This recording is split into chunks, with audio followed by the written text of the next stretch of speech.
even more. Holy freaking crap. It's gritty, but it's not sand.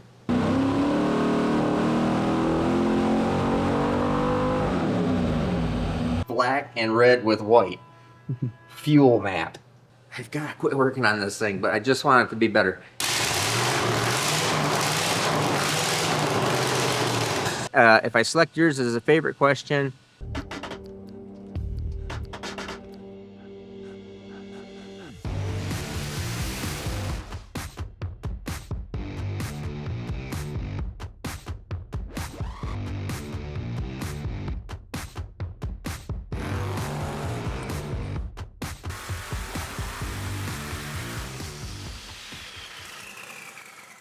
hey everybody, got something totally different for you guys. We have here the engine I affectionately call Grimace. This engine... Spot the difference. Yeah, Can you tell the difference? This has a shiny top on it compared to Grimace. But anyways, this is the engine we actually did going pretty close to 10 years ago. So this is your common 383 cubic inch small block Chevy hydraulic roller with twin carbs on a tunnel ramp. Now I dynoed this way back then for him, and then it just ended up sitting, and then he put it in, I think he put it in the car, and it's like got a little scoop up on here and those air filters right there, which we're going to test because that'll be kind of interesting. And I think it just sat too long, and he never said anything to me about it, and he just said, oh, screw it, to himself, screw it, I'm going to get some new carburetors because it's not quite running right. Put new carburetors on it, and it just don't run right. And so he goes, hey, can I bring it over and have you dyno it? And I said, sure, no problem. So he has brought this over. This is actually a pretty good piece because he already had it. It's just real mild pump gas. This is just a street car engine. So it's kind of interesting. Iron Eagle block, iron dart head, so the old school iron heads there. And then a bunch of componentry that he had. I'll even show you the camshaft, and it's just a hydraulic roller, cop cams piece, got way back when, and nothing special. So I'm gonna go out there, and we're gonna just try starting. I just got it fueled up. We're just gonna put the timing light on it, check the timing, just go through and see if we can sort out these carburetors. I think these are not a double pumpered carburetor. Oh, there's no metering block on here, so it only would have a main jet there, and then I always have to think about this stuff. Going backwards isn't too big a deal. It's kind of like riding a bike. You remember how to do it after you've done it. It takes just a second. So anyways, we're gonna do that. I'll start this up, and then we're gonna start figuring out the whole process. Then what we're gonna do is we're gonna go over to this dining room. We have this engine all set up. We have a whole build up on this engine because this engine came back in for a freshen up. This was 18 years ago. I built this engine for Tom Bailey and his the pace car that he's giving away. Weird deal. So he ended up pulling the engine out of the car like 15 years ago. He ended up pulling the engine back out of the car, putting the stock engine back in the car, and gave this to his guy Rick that used to work for him but is now retired. And Rick hurt this engine mainly from screwing around with a carburetor. It caught on fire. It burned everything out of the car, and then he put another carburetor on it, and it turned out that it hurt a piston. And this is just a naturally aspirated, same thing, hydraulic roller, naturally aspirated. I think this one is even just, this is a stock block, I think. No, this is still a dart block. Dart block? Well, there's a whole build up on it. Dart iron head, so isn't that something? So 2 dart iron small block Chevys. I think this one is still a 355. I can't even remember if it's 383. I'll look on the build sheet because we got a whole little build up video on this. taking it all apart, disassembling it, showing you all the parts that are in it. It's a pretty common deal. It's just kind of neat. Came back after all this time. Then we have another one that's coming up.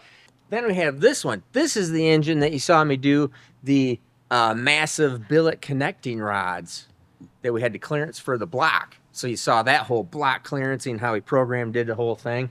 So this one's going to go on the dyno, but I need parts off of that engine because I don't do tons of conventional small block Chevrolet stuff anymore.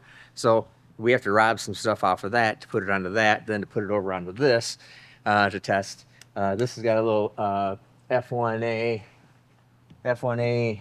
94 supercharger serpentine drive on methanol. So that's a little interesting for Chad Blackman and Jim Bailey. These are all videos coming up, but I'm going to get to that engine, at least for the dyno, but we're definitely just going to cover that one for sure today. Maybe we'll end this video, we'll get to the other one and we'll show you that stuff. But coming up here pretty quick is something really kind of interesting, because we all of a sudden have this rash of small block Chevrolet stuff in here. Don't know why. And this one is, I think Joe is going to change the valve covers on this because it's got some temporary covers on it. This is the above average Joe engine. So Joe, for me, one of my main guys here that works here, you see him quite often. This is his personal engine. He asked me, hey, can I put this engine together here, machine it all up? I said, yeah, I don't care, whatever. And so he's been working on it at nights and stuff. And he's got a whole build-up video on this himself that we're going to do. And I'll just let him talk to you about this one. This one is for sure a stock block with stock cylinder heads that he went through. So he's done a pretty good, effective job of over-engineering, overthinking this entire project. You'll see what I mean. And so anyways, this is coming up. So that makes 4 small block Chevrolets. Really going for some dyno records. Yes, the real dyno records coming up. So anyways, let's get back over here to Grimace and see what we can make happen. All right, so first startup, I'll go throw a timer light on there. Got rough set for timing should be the same. So I'm dynoing with his whole ignition system because he had an old Mallory set up in it. And give it a little pump. Oh, I totally forgot. You can hear it. This thing has a Pete Jackson gear drive. I forgot he wanted the Pete Jackson gear drive in there, so it was whiny. Let's see.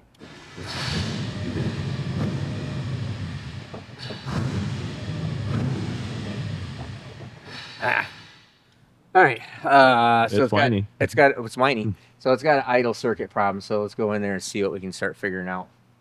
All right. So like I said, so this is. I'll just have to. I haven't touched anything here, so I'll start looking it all over. I haven't seen this stuff for quite a while. I gotta tell you about. We're working now with Brunt workwear, and I just got these boots and pants. Now the pants I'm testing out. This is the first day I've worn them. This is the second day I've worn the boots, and let me tell you something. These things are god darn nice. And so instead of just telling you the whole spiel, you know, all the selling points, all that stuff, I'm just going to give you a review, real world review. First off, I put my foot in this thing, and it's like, wow. It's like, wow. I mean, you put your foot in it, and you immediately go, oh, this boot is comfortable. And it's like pre-broken in, and it's like soft-sided and really nice. It's got this, the white sole. It's like fire retardant, heat, 500 some odd degrees. I mean, super cool stuff. And then I go to the gym. So the very first day I wear it is Saturday. I go to the gym, and I'm walking out of the gym, and this guy is trucking goes, and he's a buddy of mine. He goes, hey, those are nice boots. I go, yeah, they are. I said, there's these Brunt boots. I just got them. He goes, really? Where do you get them at? I go, oh, you get them online. Go to bruntworkwear.com. And he goes, oh. He says, pretty good. You really like them? I said, I got to tell you, I think they're pretty goddamn nice. I go, and they're made in America. I said, this one, the Marin boots, are made in America. And he goes, oh, get what you pay for. And he turns around and leaves. I go, wow, that's kind of interesting.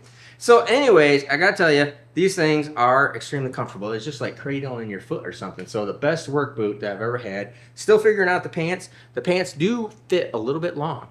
Just to let you know. Oh, the second thing that I noticed, really weird, is that the boots, I do not know why, maybe somebody can explain this, the boots have changed my stride and my gait.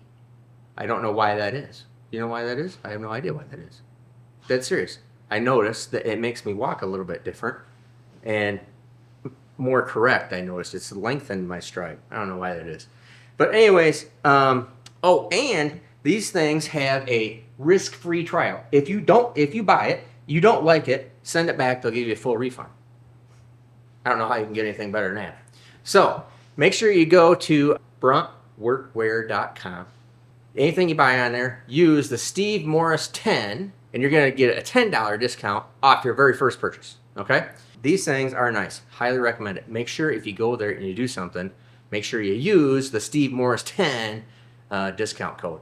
So anyways, I'm going to have to do more on these because now I'm wearing them and going to see what all they do. You can see I've already got some scuffs on them because I've been wearing them now for a few days. And these things are pretty goddamn comfortable. So I'm going to look, and then I will also wear these with shorts. So I'm going to wear them all the time. I will. We'll see. But anyways, I'll keep you posted on how it goes. So now let's get back to the dyno. There's not any throttle positioning on it. So what something like this would probably actually do is there's enough plenum volume in here that it can probably start up and do that idle. At least this is what I'm thinking. It just idles on the air that's in here. That's why it starts and then shuts off. Unless I pump it and keep it going. So it's either got a fuel problem, but I can see that there's no throttle position. So I'll do that. Before we're going to be able to get into dyno in this thing. These are so small. Holy cow. 450 carbs. And then we'll have to start looking at some other stuff. This is where it'd be handy if my buddy Bill from Old Man's Garage, or even Bob, we're over here because they're carburetor gurus, and I have not done a lot of carburetor stuff in a really long time. I think the secondary, it has this would be it's not a double pumper. There's no metering block in it. So it would just have one set jet back here. But I think that it will idle fuel off of these back. And it's non-adjustable air blades, which is a bugger. Okay. Let's just try the simplest thing first of going to giving it some throttle position.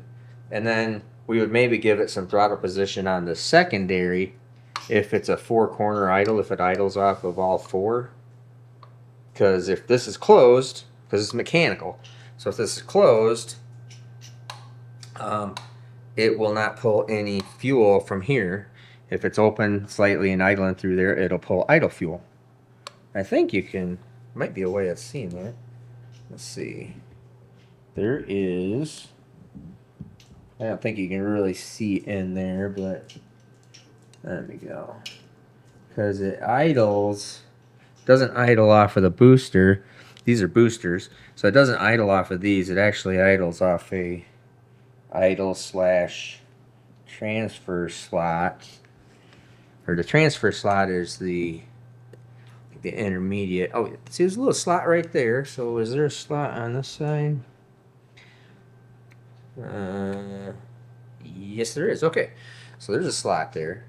So we might have, I can see that there is no throttle position on these secondaries, I think. And the way you would adjust that is right here. This little screw right there on the back side. It's such a freaking pain in the butt. But it's not a big deal. It's just a pain. So I can't remember if that's a well, it's probably just as easy to take the carburetors off at this point. Alright. So let's take the carburetors off. As you can see, this thing is even stock fuel pump. Stock fuel pump. Yes, sir. Wait a minute. This is a G. This is a. I was wrong. This is not a dart block. This is a GM block. Let's go back over this one. Now this is a dart block. This is a dart block one. This is a stock block. 350 stock block. Stock bottom end. Should be able to make 2,500 horsepower, 2,600 horsepower on stock bottom end stuff. Minus conventional non-overhead valve. So deduct 2,000. Yeah.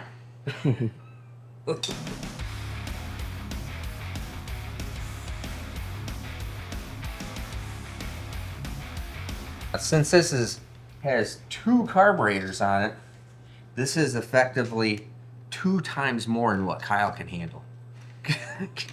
Because Kyle has no concept of how a carburetor works, has no desire to understand how a carburetor works. Now throw 2 of them in there. Now throw 2 of them in there. He's twice as confused. That's why he hooked this all up on the dyno for me, and that's as far as he could go. All right, a little more of a hassle because there's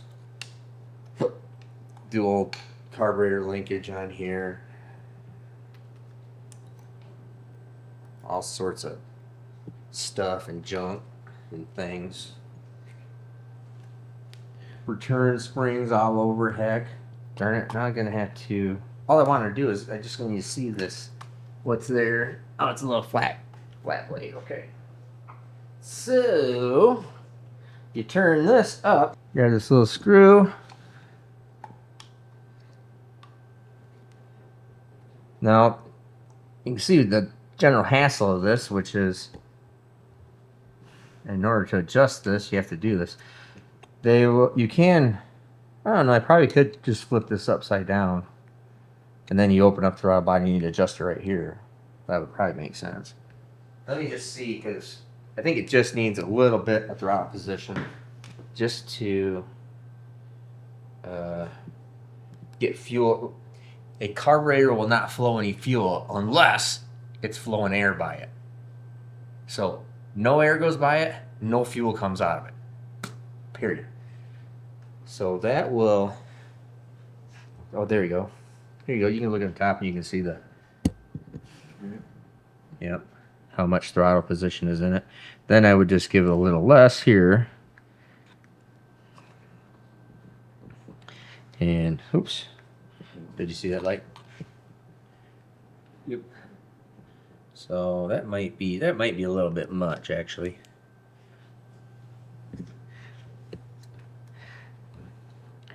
I'll go out and we'll check our TPS position here in a second. That's a funny. There's no TPS on carburetors. Man, this guy.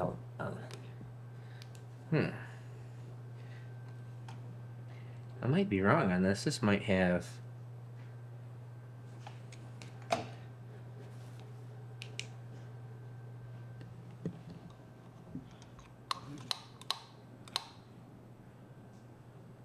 I'm gonna turn this back down to where it was. Make sure I'm not thinking about this all wrong, which I probably am. I'm probably thinking about this. This thing's got a little bit of throttle position on it. Okay. Let's try that.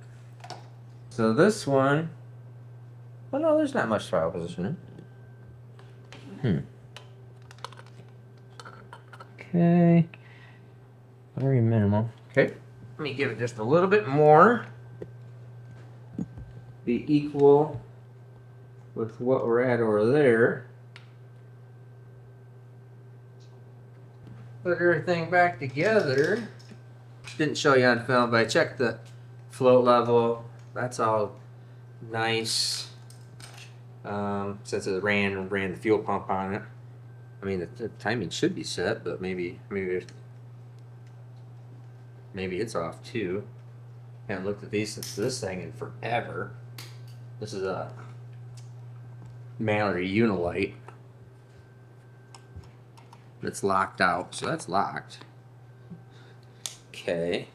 If you guys are interested, I talk about Kyle and just kind of give him a little bit of crap. But one of the real common things that I run into quite often is that, especially like for instance Kyle,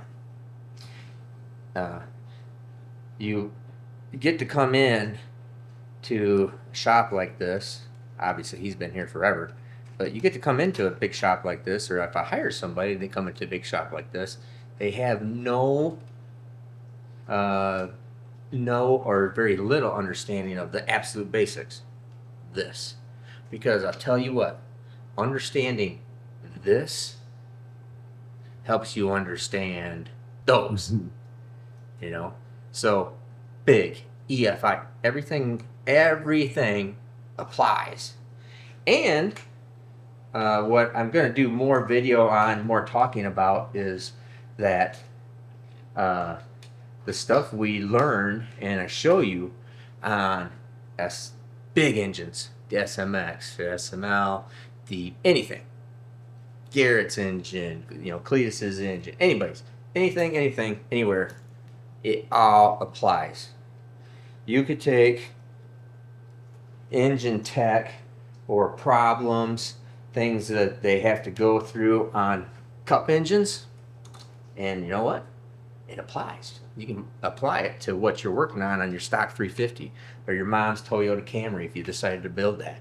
You could take stuff from Formula One, and there's things there that you go, oh, okay, cool. Well, that could apply. Yeah, it does. There's a lot of things that apply. So when I'm showing you really average, old school stuff like this, it applies to big high horsepower stuff.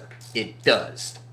And great big high horsepower EFI, twin turbo, blah, blah, blah engines applies to stuff like this. The problems, the issues, what's happening inside the engine, etc. What's going on with the dog out there barking. He's currently, you can show him out there, he's currently standing on a skid, barking at something outside. He's not going to go look at it. No, he's just going to stand there and bark. Just bark. Because he doesn't want to lose his spot on that skid. To repeat myself, so I know how you guys love that. To repeat myself one more time. So when you think, oh, Steve's CNC-ing or talking about some Hemi methanol twin turbo 10 million horsepower engine, it doesn't. What's that got to do with me? It's got a lot to do with you. Because all those things you learn from any of that can be applied to anything.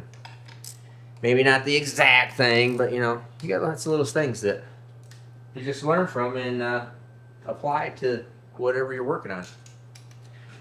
You might learn something about valve train dynamics, or because all valve train dynamics actually apply to next. Even learning how a standard pushrod engine works helps you understand how a overhead cam engine works, and vice versa. And what's a little bit better, what's not, how this works, how this doesn't work, etc., etc. The more you increase your knowledge, the more you know, the more or the less you don't know. The more you know, the less you don't know. Does that make sense? Mm-hmm. Yeah, okay. It's a new Steve Morris saying. I'm pretty sure nobody's ever I can't think of anyone in the world that said nobody's something ever like said that. that. That could be a new shirt. But you can't know everything. You can't know everything. I'm close, but not quite there. Pretty low horsepower deal, so it's not too big a deal with fuel lines and everything on it.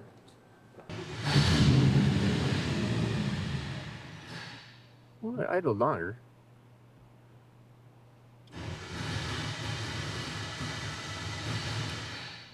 Okay, so haven't pumped it.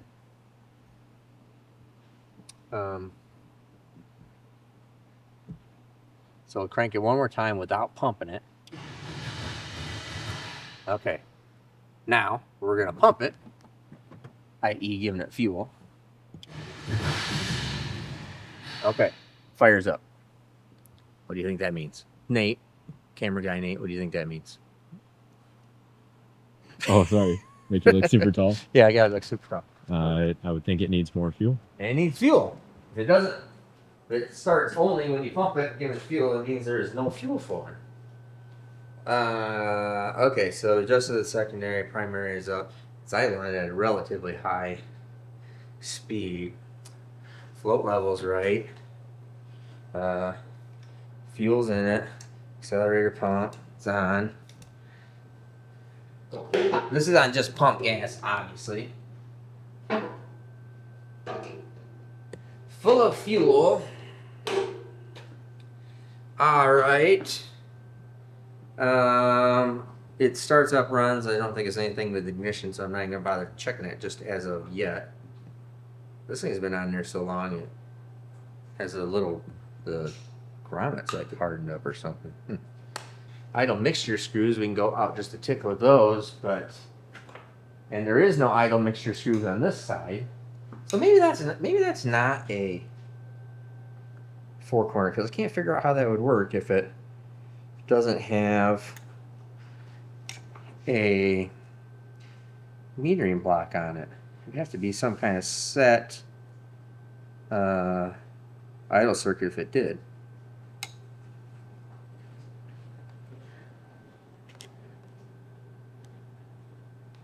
These are idle air screws, these corners, and so as you open them up, that allows more fuel through the passage.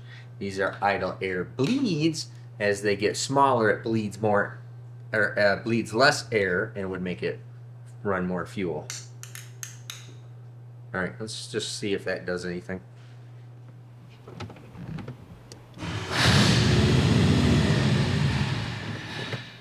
No. All right, let's see.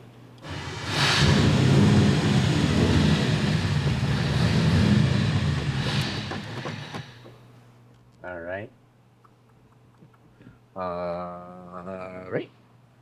And just to verify here, like I said, I already checked the float level, but we'll just make sure. It's just lightly running out right there, so it's obviously right high, but not running out. It's not doing anything here. If I could get it to just run higher. He's admiring your boots. He's admiring my boots. So, can I lick that boot? Yes, you can lick that boot. It's waterproof. It's waterproof. Because if I can just get it to run at a real high idle, then I can back down and try to figure out what it's wanting a little bit more. On the metering block, there's a feed channel for the idle circuit. I don't know. Let me figure this. We'll figure it out here in a minute.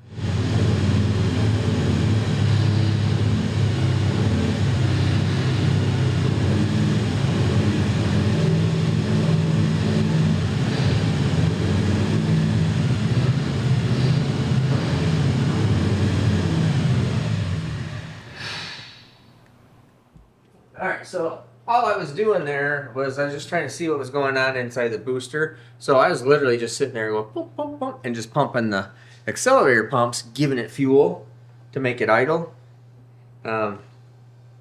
which would be really hard to do as you're driving it down the road. To have like your kid in there pressing them. Mm-hmm. Yeah, or maybe you can make some really complex lever system where you come up to the stop sign, you're pumping this lever, and it goes like that. Mm-hmm. Trying to make it run. Yeah. It'll fire up, but It will needs idle more, or... It needs more idle fuel. Yeah. Sounds about right.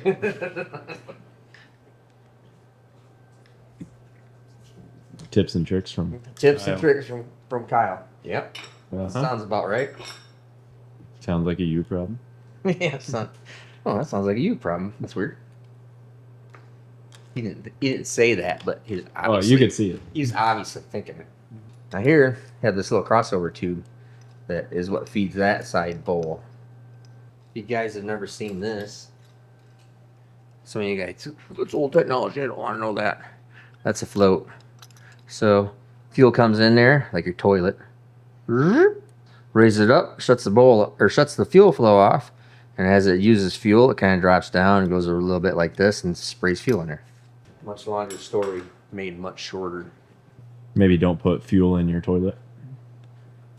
I probably wouldn't put gasoline in your toilet. There's a slim possibility that it could spark and blow After Taco Bell. up.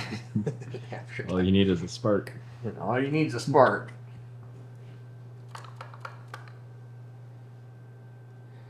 This is a power valve. It just adds fuel. Man, that is the world's smallest freaking jet. I've never seen it. That is, if you guys all remember, all you Cletus guys, you remember Sam and James, something about the 99 jet. Is it 99 jet? Yeah, I think that's when they were doing the boat stuff. This is a 9. I've never seen one that small. In fact, I gotta take it out of there and see what it is. It doesn't idle off of the main jet, so it really shouldn't even be here yet. But now it just has my curiosity up. Okay, without my glasses, I'm not reading it. What's it say? 53. 53. A 53. That seems pretty small to me, but pretty sure I'm just gonna go up on that. Never hurts to have something rich off the bat. So this is Manuelo, and that goes.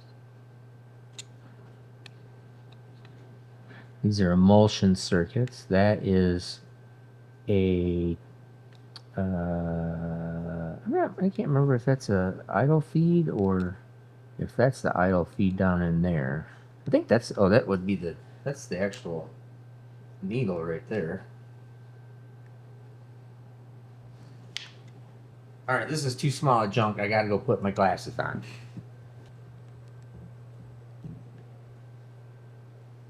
You have the ×2 readers? Times 1.5? It's 1.25. Thank you very much. Okay, yeah, that's the. Okay. So that little channel right there is the feed screw. Then it goes up to this top of the channel. So that hole right there is, you can literally see the little needle. This is actually a needle that's in there, the tapered needle going in and out. So that's controlling fuel going through there.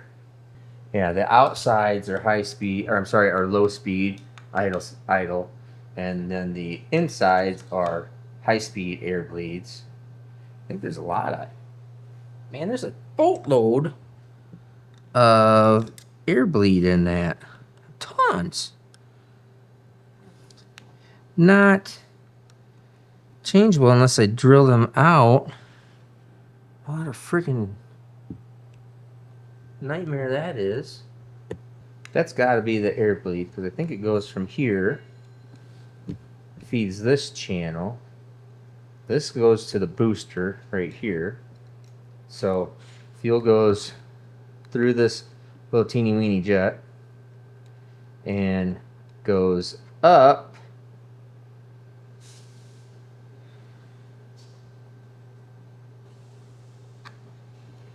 crosses over, goes up, crosses over to here into that port right there. That is your main fuel. So bing, beep, boop, through there. Okay. Then this channel is, oh, so you can see it pretty good back here. The only way that this idle feed screw or idle circuit, which is one of those two holes, can't remember which one, gets fed is it has to get fed up off of this channel, which sees the idle air bleed. That's an air bleed hole, and that is a feed hole. Oh, I'm sorry, that is a, yeah, that's the feed hole to the screw. That's right there behind the scenes. See, bing, bing, bing. Okay. So since I can't change the air bleed, we're gonna try changing the feed feed hole right there. So this feed hole feeds this whole passage. See, it's a complicated system. It's so easy, it's complicated. So it pulls both air from that air bleed up there and fuel all at the same time through here. So if we blocked off the air, it'd pull more fuel from here. Or if we open up this hole, it'll pull more fuel from here with the same amount of air up there. I am 10 seconds away from screwing this all up. So I'm going to drill these 2 holes, and then we'll take this off and we'll do that side, because it's way more work to drill these out and put adjustable air bleeds up in the top. So air bleed here, smaller air bleed makes it pull fuel more. Bigger air bleed makes it pull fuel less. Or we can increase the feed hole so there's just more available fuel there. Does that make sense? Yes, that does make sense. It sounds complicated, but Are you ready? I'm not ready to take a test on it. You're not ready to take this on right now. I'm ready to watch him do it and learn. Learning junk all the time about stuff. We're gonna go right straight for 45 thousandths. So it's a 45 thousandths drill bit. It appears the hole is probably, looks like it's somewhere around 25 or so in that metering lock. Oh, here, this I can tell you actually. Oh, 28. Maybe 28. Whoops. There's 28.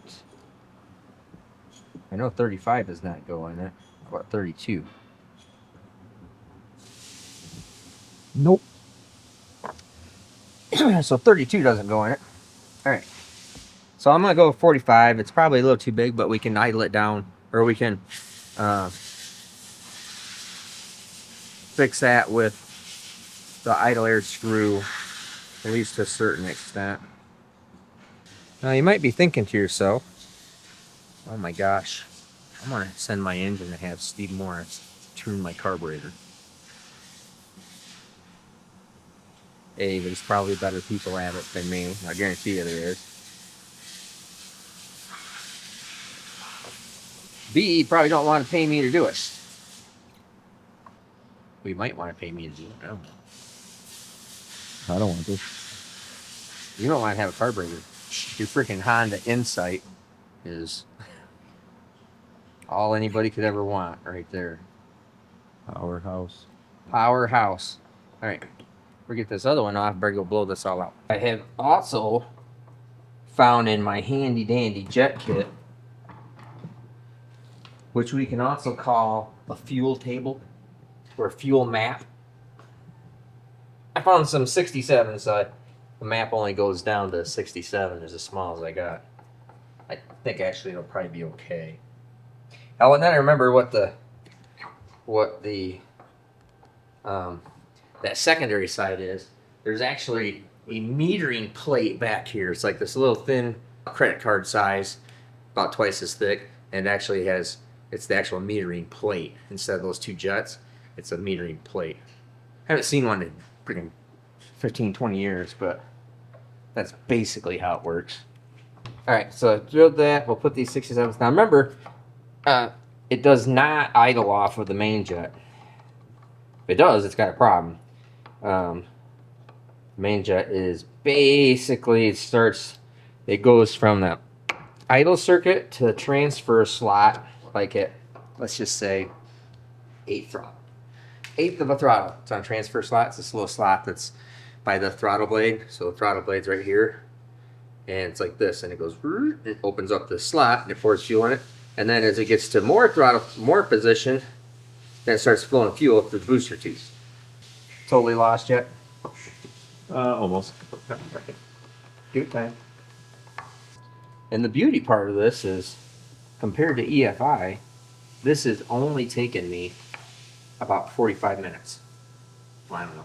That might be a little, maybe half hour to 45 minutes. Half hour, yeah. Half hour versus going, Yeah. Click, click, click, click, click, click. Ding, done. Once they work, they just freaking work all the time. And then, obviously, I see Bill in old man's garage with Bob. They'll jerk around with carburetors, you know, looking for that perfect air bleed, air fuel curve, and all this other stuff. Nah. It's got its place. In this application, for what we're doing, it's kind of a waste of time. Sprinkler Tom has had this for almost 10 years and hasn't used it yet. But I gotta make it start up, you know, things that need to start up, idle, rev up, and go to wide open throttle. If it's off 10 horsepower, probably never gonna know it. But there's just a limit to how much we're gonna do here. So let's should be able to go.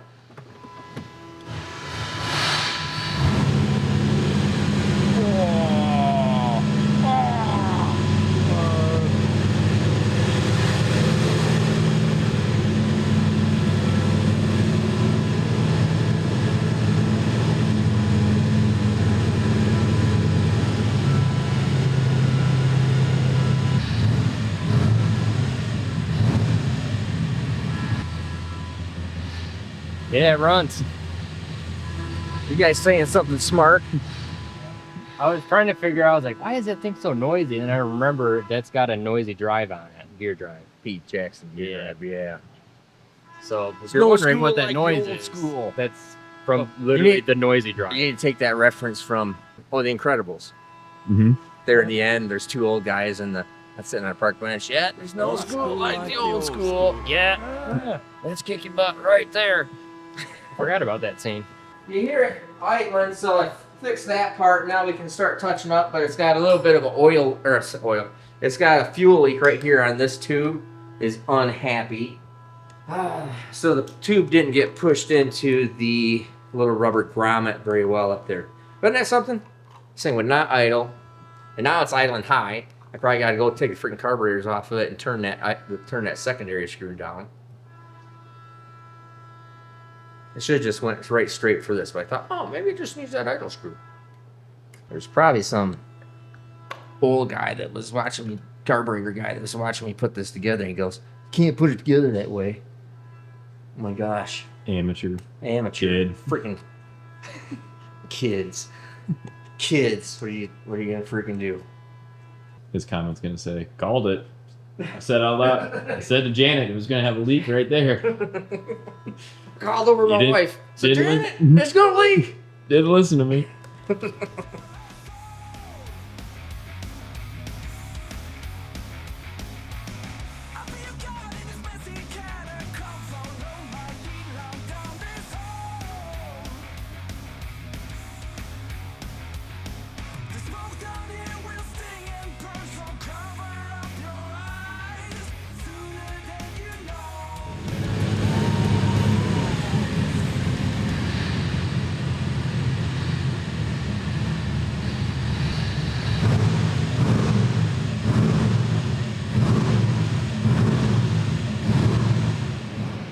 Well, we're getting closer.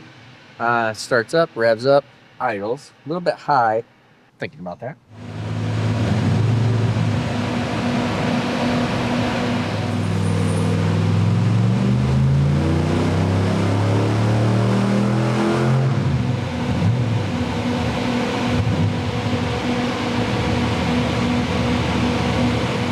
All right, so I just wanted to make a little pull on it. Timing set. That looks fine. I can't remember how much horsepower this thing made before. Yeah, we're gonna have to clean this up some. So, ironically enough, it probably needs that smaller jetback in it.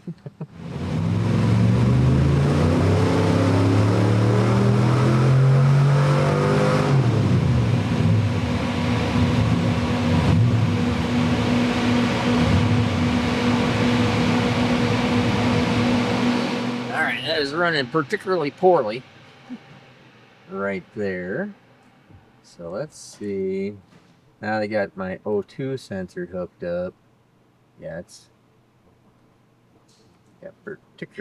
dropped off here. Fair amount. Let's see, results table, and I need to get all of this out of here. All right. Oh, your AFR looks a little lean there, actually. Interesting. All right. Bet you those 53 jets would have been really lean. All right, good to know. Okay. So, we're going to go in there and... Oh, wait a minute. This is... It's run 2. That's run 2. That's astronomically lean. Is this thing out of fuel or something? Not really. Kind of close.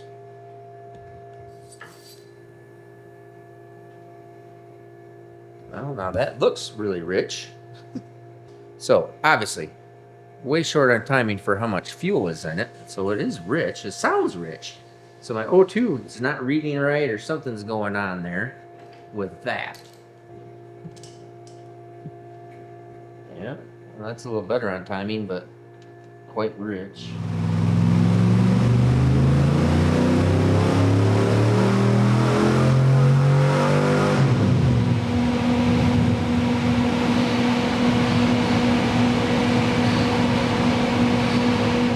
All right, now we put a new set of spark plugs in because I broke one, taking it out and trying to look at it. Oh, I got my hat on. You like this hat? It's a nice hat. I look pretty good in it. I look stupid. Well, Look stupid. Look stupid. Anyways, torque is looking good. Still falling off on that horsepower, but I think it's just because of these carburetors. So now let's go look at our O2. All right, something got confused over here in that one. I'm not sure what the deal is, but let's get rid of this one and this one. There we go. Tom Sprinkler guy. His last name's actually Ashley. Tom Ashley. Yeah. Ashley Irrigation if you want to have sprinkler work done. Like, he'll probably travel to like California or something. yeah, he's local to here, so Yeah, he'll travel. naturally he'll go. Yeah, he'll go anywhere. All right, so that's there. Yeah, I mean, those numbers look really quite lean, but let's go in and now check our spark plug in, because this is a for instance of not believing the numbers sometimes, because we're gonna go in there and look at the freaking spark plug, and because the spark plug overrules all. Right. Let's see what we look like. All right. Interesting. Okay. Our timing is definitely safe.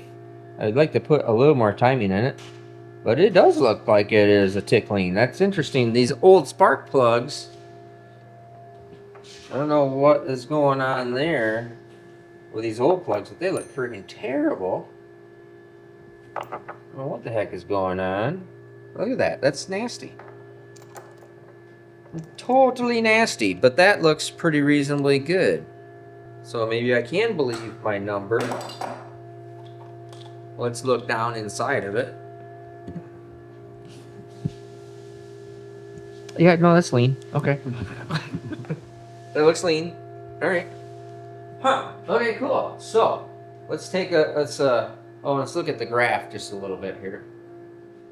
Yeah, it's definitely not running up here that much, but it looks like it is. Yeah, I mean, it's lean. I mean, if it's real deal, 14-1, this plug kind of looks like it. So let's add a little bit of fuel.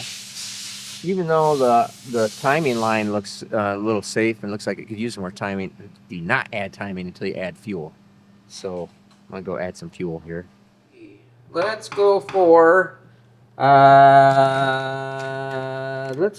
73. It's not super lean, because normally an engine probably like I would probably be heading towards, and the curve is actually fairly flat too, which is interesting. But anyways, I'd be looking for pump gas, good safe, maybe 13 old, 13.2 is maybe even getting after it a little bit. I mean, right there in that 13. So it's lean, but we'll just see. We'll see what it wants. It's just like my wife. It doesn't matter what I think she wants. What I think doesn't freaking matter. It's figuring out what she really wants. It's a secret. You were on a pretty thin tightrope there. I didn't know where you were going with it. I don't know where. I don't know. I'll let you know where this goes in the video so you can skip through this part at home.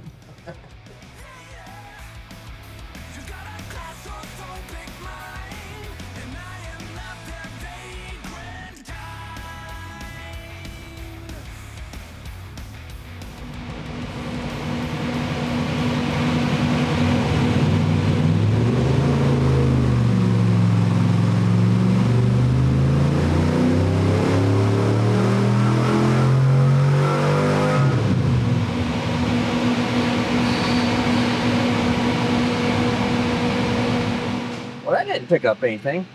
But let me see what the... So that's a 67 to 73 jet.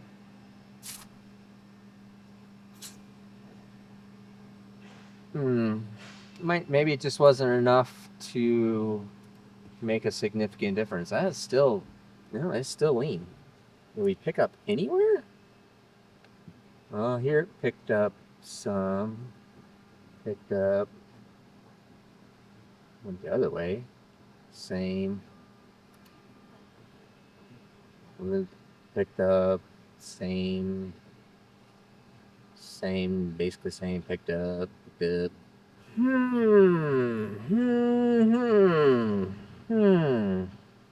Picked up really minimal. I think it's going to end up wanting timing in it, but I don't want to put timing in it just yet.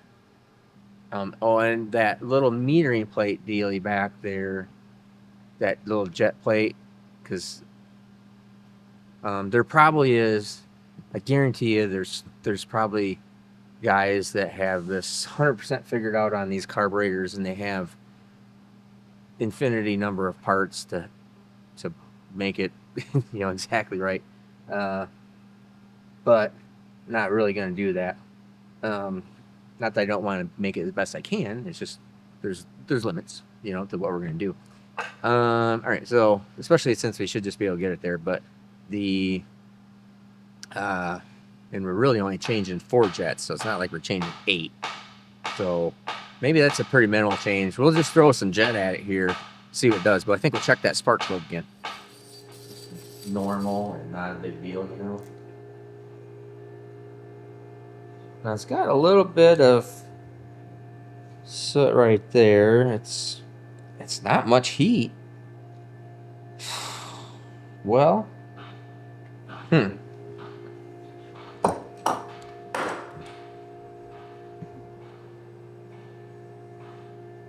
Boy, that thing just doesn't look like it has much of anything going on. All right, so I think I'm gonna go, but it's running because it's got temperature in the strap. No temperature up here. No soot there either. And usually pump gas fuel is very dirty. It's a dirty fuel. So it soots. Just makes everything black like those first bulbs. But I think we're going to make a big wholesale change just to see if we can get it to do something. So I'm going to throw like freaking 80s in it. Just see what it does. Because we're going to just see what it wants. All right, so this is a lot of jet. So we put an 80 jet in. Remember, these carburetors came with 53s. And so I'm just thinking about it. But so it came with 53s. We got 80s in it. So we're just making wholesale changes just to see what it does. It's the beauty of these kind of engines. You can make a wholesale change on something like this, and it don't care. It does not care. You make a wholesale change on one of those SMXs or something like that, you're gonna have burnt junk. You're gonna have broken stuff, bad. Either side of the table, you'll have broken stuff. But here, ain't no big deal.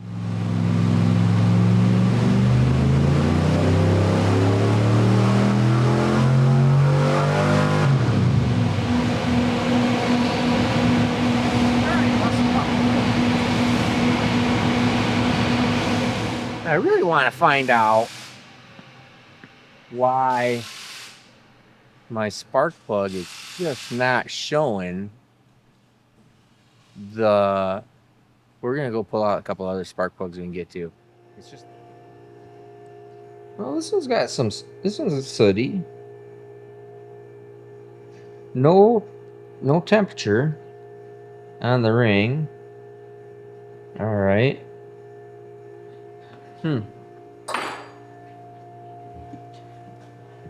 It's a little harder to read these plugs. And I heard it as I rolled into the throttle, I heard it burble. So I was like, oh, it's rich now. No, I look at number 1 because you're already looking at that a lot. Yeah. So now it sounds rich.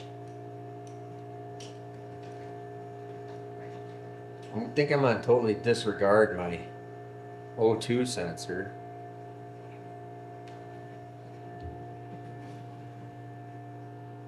I mean, it's a little hard to see down in there without cutting the spark plug apart. We had to put all that fuel in it just to make it idle. We had to, showing lean. Didn't seem like it had hardly any jet in it at all, but it is 2 carburetors. I don't know, I'm about ready to put that 53 in it. It ain't gonna hurt it. That'd be something if it picks up, makes 500 horsepower or something stupid. Screw it, that's what I'm gonna do. Well, what did the plugs look like when you had the 53s in it? Well, I don't know. That's what those plugs look like, but those were the plugs that were in the engine when he brought it back here. So they might just be totally polluted or something. And then I guess it definitely didn't get hot enough to burn the soot off. So, and I don't have,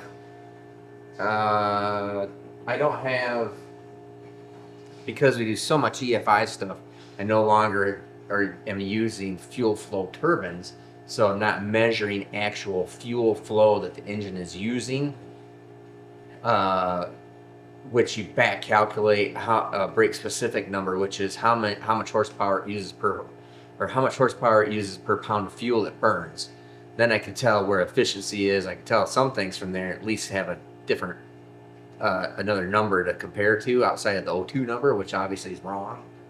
But I don't have that. So. Not a big deal. That's why we can just sit here and do it with tuning by spark plugs. So this is totally swinging for the fence all the way the other way. 53. Like I said, you really can't hurt this kind of engine. Not doing this. So let's see what we got.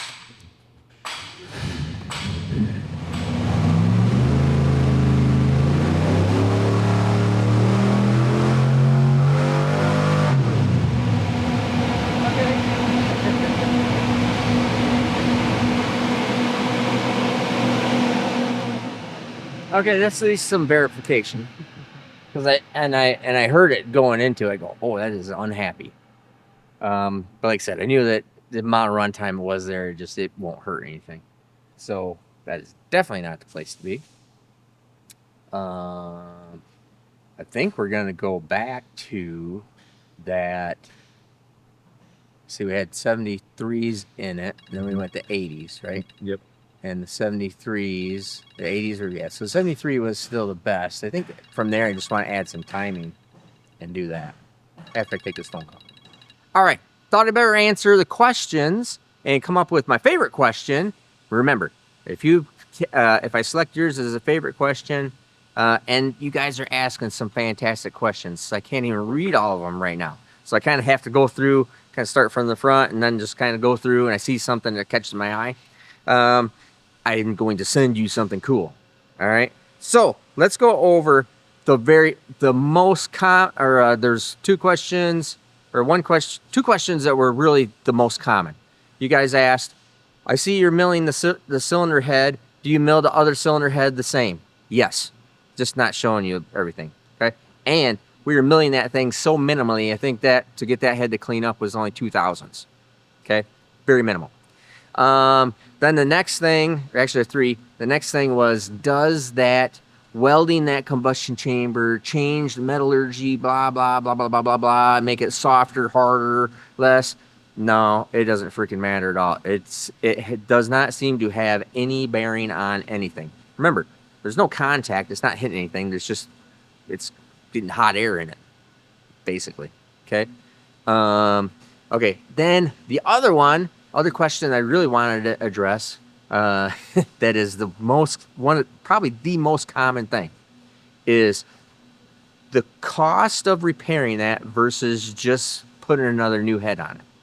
Okay, so time frame, everything that's all involved with doing that repair, just the repair. This is not parts. This is the repair on this combustion chamber. What we did right there, it's about a $200 to $2,500 repair, which is perfectly fine.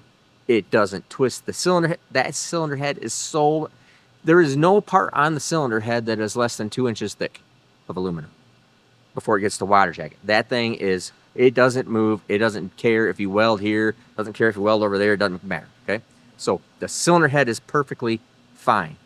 Okay. Brand new? No. But we have this general thought in society now, in our culture, of everything just gets thrown away and you buy a new one. This isn't a freaking TV. This isn't your freaking laptop or computer or your cell phone. We don't just break it and go, oh, well, crud, throw it away. The new cylinder head, a brand new cylinder head, the machine time, the material, everything that's there, that is $7,500. $2,500 to repair this head back to basically new for $7,500. I wish I could emphasize enough that this little cultural shift from when I was a kid, where when we just broke something, we just figured out how to fix it. Now, kids break something and they just get a brand new one. Just throw that thing away, get a brand new one. Shoot, man, even cars are heading that way. You can comment about that. Even cars are heading that way, and how fast they just total the car instead of just repairing it. It's crazy. So those are really common questions on those three things I just said. So let's get to some important questions, or the ones I thought were interesting, and then my favorite question. Oh, an interesting question was, would there be a way of taking the exhaust valves out? This is by Nelson. No, at Nelson Performance. I wonder if that's at Nelson. I didn't even catch it there. Okay. Anyways, you have to let me know if you are. Would there be a way of sending the exhaust valves out and have the material checked to see if they're weakening? Just curious. That way, a man could set a standard how long they could run them before changing them. It's an interesting comment. Probably, but you gotta run the math on when you take these out and how many times you're gonna take them out and check them to determine, even if they could check them, which I don't think they can. I think by the time they could ever see any kind of deviation in them, they're probably broke. Okay, so but how many times you can take this thing out, send it to them? Yep, they're fine. Everything looks as good as we can. You put it back in, bang, breaks immediately. Okay, so that's much harder to talk about and do. But at least it's along the right train of thought. I just don't think it's practical to do it. Somebody asked the same question. Basically, actually, I think that was my favorite question. Let's see, never mind. Good question. The practicality of actually doing this it's just astronomically hard. Let's see that. Oh, another common question. This one is good. Is explain how one limiter hit upsets it, but everyone can hang their engines on the 2-step or 3 steps with massive ignition timing retard, high EGT, cylinders cut out for 3 to 7 seconds, blah, blah, blah. Okay? And that's from Jason Hall 51. Okay? It's a good question because it's a very common question. Lots of people ask that exact same thing. How come it doesn't hurt it when it's on the 2-step, when it's, on that low RPM? Okay, this is how I would think about it. Logically, I always try to go back and think, okay, you think it would do any damage if the engine just sat there at 1,000 RPM, just going,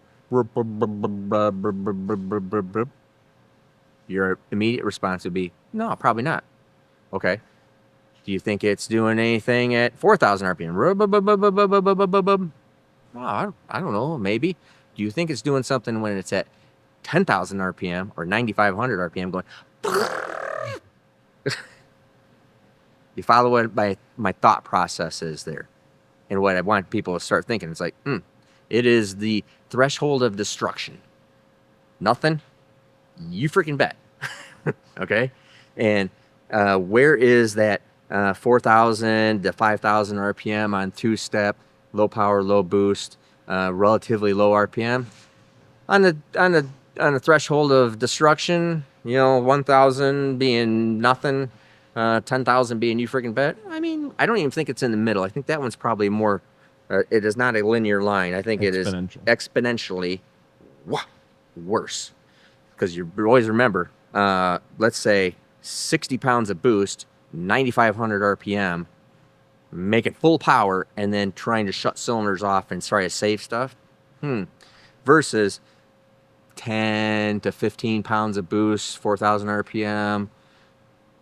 That's a significantly different ball game than way up here. All right? So, good question. My favorite question, my best question here is from 502 Venom. It says, hey, Steve, Dave from Canberra, Australia. So, yes, I will even send you something in Australia. But you have to contact me because I'm not going to hunt you down. Okay? My understanding is in Top Fuel, they pull alloy rods. You guys in Australia have to explain that to me. You never call it aluminum. You always say alloy. Alloy rods out of the engine, measure them, check for what to be believed to be compact compression, which is true. They document it, catalog it, and put it away and stack them up with different rods to match, because they have some critical dimensions there that we don't give a crap about, honestly. Put it in their engine and set, measured, oops, darn it, and that has been measured, essentially creating a matched set of compressed rods. Why is this not done with the engines you build with alloy rods? It's a good question, but they're tearing their engine apart every single pass. So imagine what that would look like in ours. When would we do that? Would we do it on the one pass we get to make a day before we go for a 10-hour drive? Would we do that after we make our one pass that we got to make for the day, because that was all the time that we had, made our 10-hour drive, then made it to the hotel at like 4 o'clock in the morning, and then we tore the rods out of it to check it? Or would we, to see which ones are, you follow what I'm getting at? It's another impracticality that you just can't make happen. So it's a good question, and a good thing that I wish there was all these possibilities of things that we could do, but in the application we're in, nope, you just can't do it. So there's so many compromises, so many things that we have to do. So anyways, I think that answered all your questions. Well, not all your questions, because I think we had like 2,000. And like I said again, you guys are asking really good questions. I like to read a lot of them. I probably read probably 300-400 of them. So could be yours that I'm reading. And if it's interesting to me, I can scroll through and I can see a lot of people asking the exact same thing, which is fine. And then there's some random really good ones in there. So keep asking. Might be sending you a box of swag, even if you're in Canberra, Australia. All right, now let's get back to this thing. Alrighty, so we're at the next morning. I did not get this. I'm helping my my buddy out because we've been doing this for a long time, and so I was really hoping we'd just knock this thing out fast, but it's just not. The torque is fine. It's about normal, maybe just a little bit down. because they did dyno this before, and I'm almost 100% sure. Unfortunately, we changed dyno systems, and it was a long time ago. I don't have that anymore. I don't even know if I have. I had to hunt around and see if I have the data of it, but I don't think I do.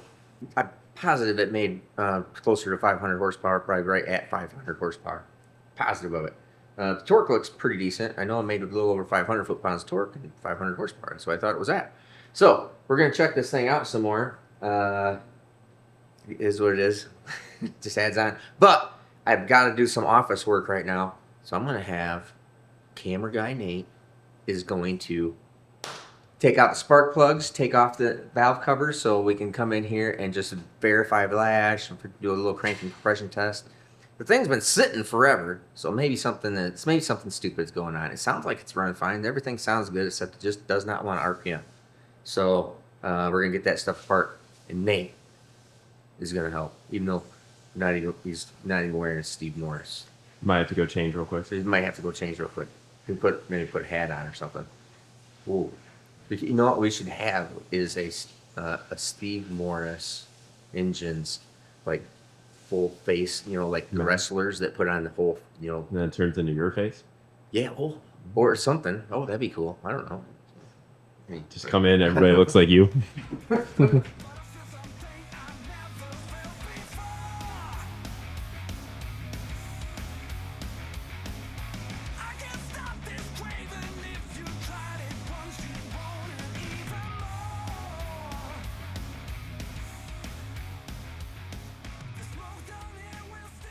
So we're just gonna go through just check lash. So actually, I think I'll just do a cranking compression test on it first, just kind of see where it's at. Now just double check lash, make sure it doesn't have like a dead valve spring or something like that, just from sitting forever. So here's the two things that are different from the last time I dynoed this engine: carburetors and. Well, there's actually three things. Carburetors, we had different carburetors on it at first. We did not use his whole ignition system. I used my MSD stuff, and it was so long ago it was on a totally different dyno. Same room, right here, but it was on everything's changed on it. So that's possible, but we're still gonna look at it. So let me grab the compression gauge. Right here? Oh my gosh, Nate. Did you go pick that out yourself? I did pick it out myself. Alright. Right here. Now this does have, I did look up the camshaft for it. It's got a pretty goddamn small cam. It's got a lot of crank compression. Definitely because it's got a really small camshaft in it. But it still ran better before. So, hunting around for it. Yeah.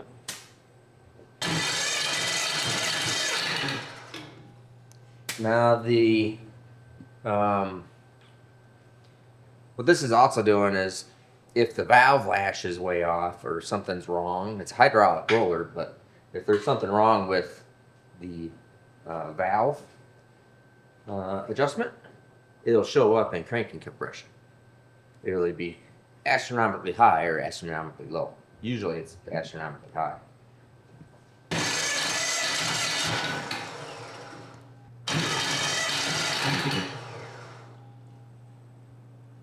Okay.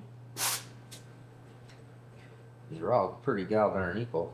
These are just Iron Eagle 180cc heads, small. Like this is as street as you get. Just a typical old school street ride motor from way back.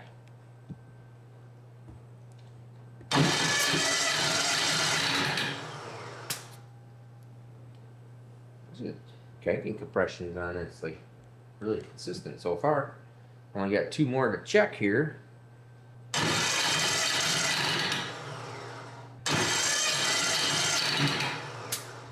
All right. There's nothing wrong there. That is spark plugs.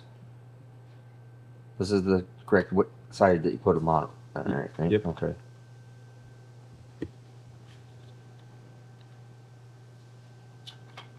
I mean, they look pretty good. Let's see.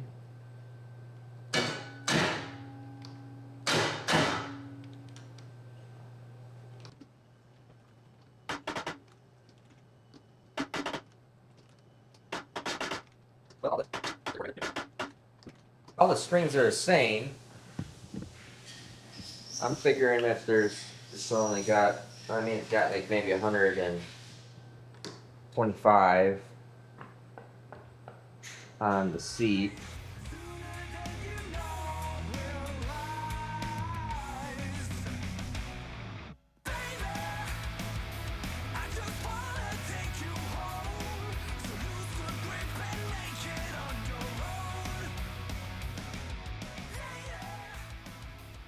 All right, so I decided to check all the spark plug wires. These two spark plug wires are way out to lunch. Okay, compared to the other ones. That is 1400 ohms. This one here is 900 ohms, 897 ohms, 1000 ohms. So I made up two new spark plug wires, and they are now 93. So let's see if that fixes anything. Like I said, I had two of them, and what I don't think that's probably not enough to just kill the cylinder, because obviously the cylinder was still alive. But a little interesting side note, every single time I have ever called Fuel Tech, okay? Every single time I've ever called Fuel Tech, says, hey, this thing is like weird. It's not making the right horsepower. Not even a misfire. Just not making the right horsepower. Something's a little off on it. Just hoping you could look at my tune-up real quick. Just see if I'm off somewhere. And they go, did you put new spark plugs and spark plug wires on it? No. Call me back when you do. So there you go. So let's see what that does. And I changed it. But see, I think what a lot of times can happen here is I don't like these kind of spark plug wire looms, because what happens is people will tend to, when they're moving them, they tend to grab the wire and yank it out of the loom. And I think a lot of times it can break the wire internally. It can definitely happen. Pardon my mess here. It's a cluster cuss. All right, let's go see what we got.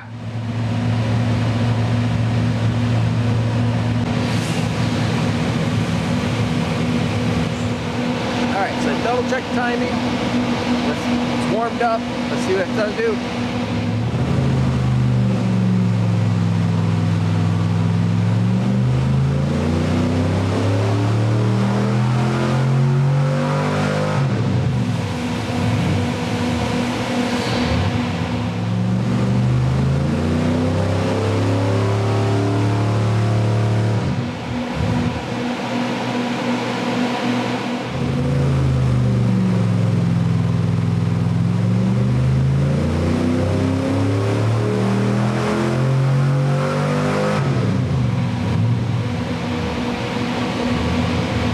Alright, you seen it right there.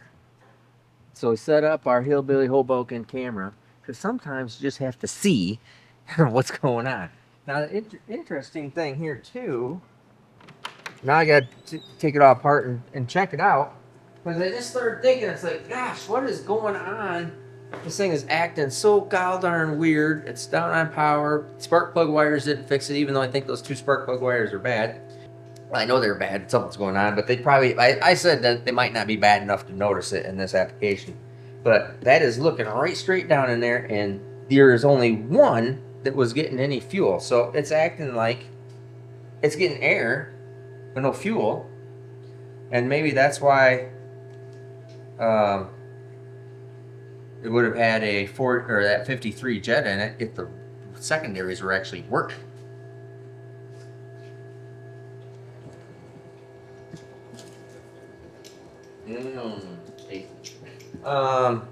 So I guess I'm just gonna. I mean, how would anybody ever determine this? Because you would just go out and start running this on road. So if somebody doesn't put it on a dyno, we're not really checking it, or we just go, it makes 425 horsepower. It's like, no, there's something going on. You're changing jets. It's responding to jet change, of course. It's taking a bunch here, which I did. Maybe it isn't a bunch, but anyways, sometimes you just have to physically look at it. Now, there's another little deal here with like a dual feed. It's wrong terminology. This is dual feed. There's no way of metering fuel into here because it shares this one pipe. So, from like a double pumper type carburetors, which was on it the first time. So now we're gonna break for lunch here real quick. Then I'll come in and take this all apart. You can definitely see the primaries are working. That's no doubt. Through those booster tubes, air goes past the booster tube and pulls fuel out of it, and the fuel fans out and goes through the throttle lead. Okay, so that's what you're seeing there. And now we're going to I'll just take that apart, and that's why we swapped the O2 over on that side. We've been digging around with this thing now for far too long, and so now we'll take these apart and we'll see if I can trace that all down and see if we can figure out why that is not flowing any fuel. The throttle blades are open and you can see that it ain't pulling any fuel from there. So something is wrong. So we'll take a look at it and see if we figure it out. So I have already checked, and you can see here, I've already had checked the float heights on this when I first began. So I know it's got fuel in it, or at least it did. Let's see. Oh my freaking gosh. I don't see any fuel coming out of there. The fuel came out of this one, man. What the heck? All right. I did. I checked the float level on that when I first started this up. All right, so somebody is upset here. Let's see what is not flowing fuel. That'd be nice if this was something even easier.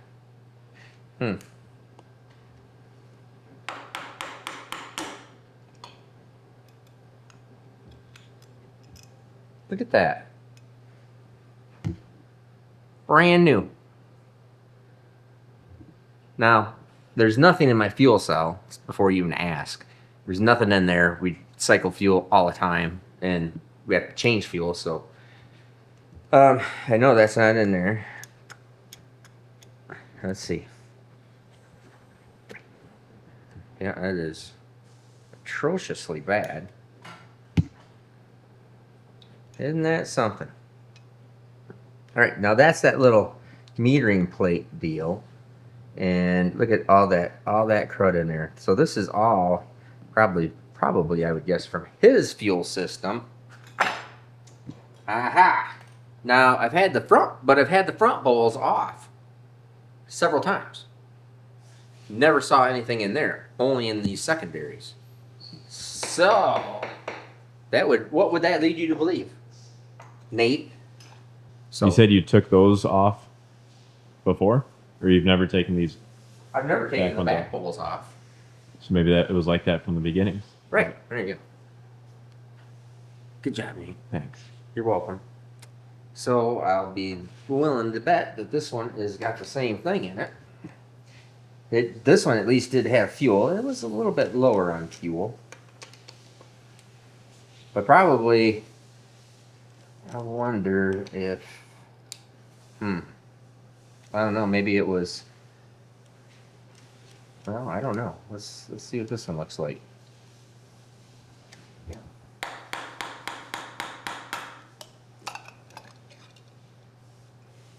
Even more. Holy freaking crap. Oh my goodness. What is this? Is that just dirt? I don't know what it is. It's no, it's gritty, but it's not sand. I don't know what it is. But it was not in the primaries.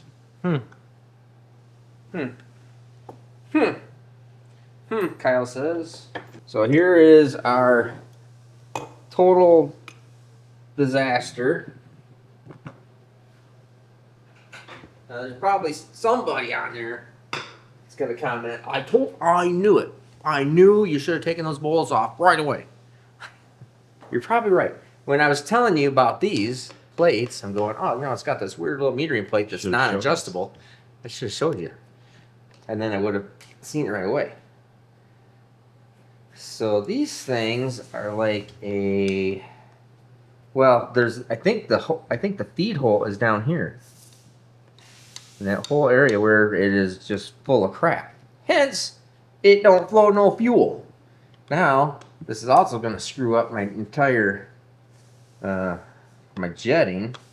So, if everything's working here, I guess I might go back to that.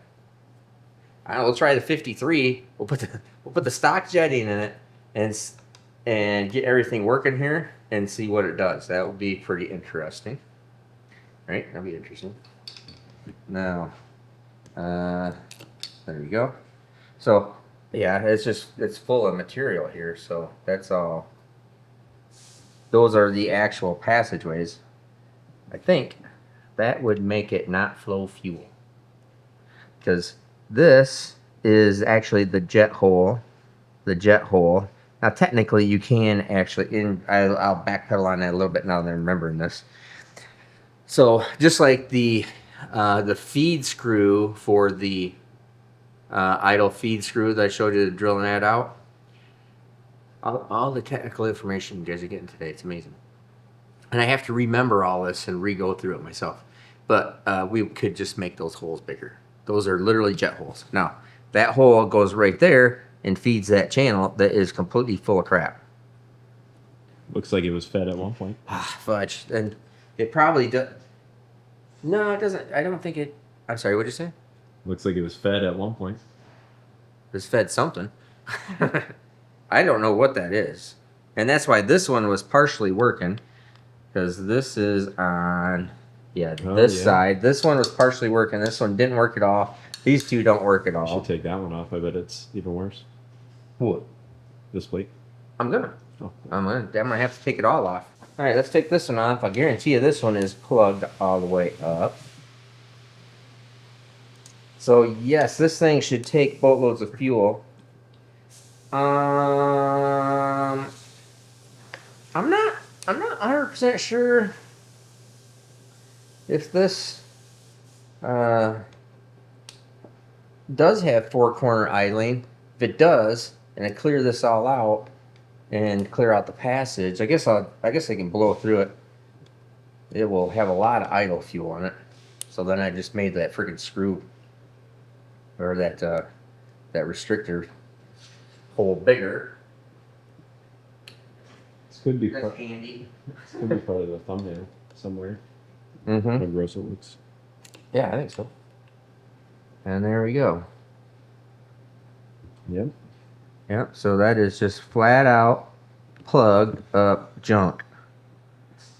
We can call this plugged up junk video. It's plugged up junk. Plugged up, Grimace. Plugged up junk. All right, so this is our jet metering plate. Clear now. There you go. See how that is the jet. Goes up into this passage. This is for the booster tube, which will blow that all out and clean that. That's easier to clean, actually. And then this goes up to there. Geez, yep. So that's a feed channel. God darn it, it does have four corner idling. So fuel goes right up through there. Goes ding ding into the booster and goes ring right up here, feeds this channel, which goes back down, which feeds the idle circuit. So it's going to have a bunch more fuel in it when I start this up. So let's get this stuff all cleaned up. I'll show you how. Let me grab a brake clean can and I'll show you how the booster tube works, and I'll get an air gun here too. It starts out gritty and then kind of dissolves away to something smooth.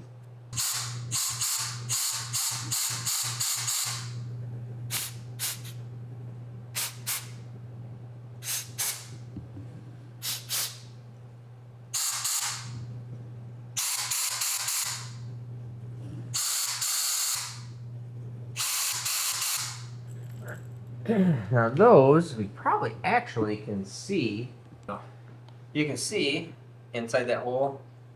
It literally is just called a. This is a booster tube. It literally is just sucking fuel in there. You see the light? Mm-hmm. And it then it goes into here and it fans out through that tube. Through this part of the tube. So that's the little hole right there going all the way through. And then it's open on the bottom of that tube right there. And then as air goes around this and through this, it sucks air, or I'm sorry, sucks fuel from this tube, which is right there, which is full of crap. All right, so they're all open. It just never could get any fuel up there. And it dissolves with brake cleaner.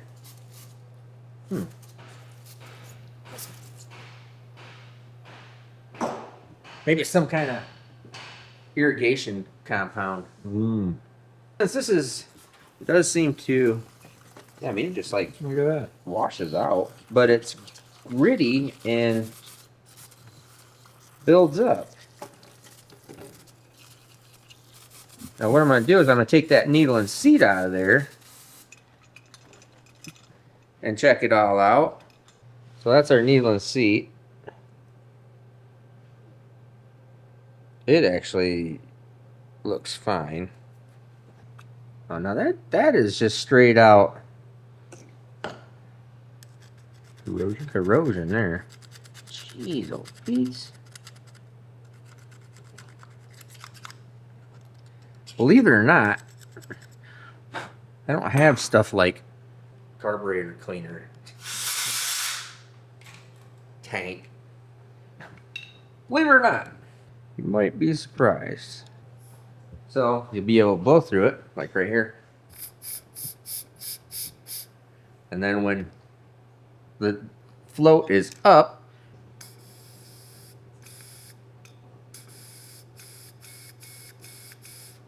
see? I see.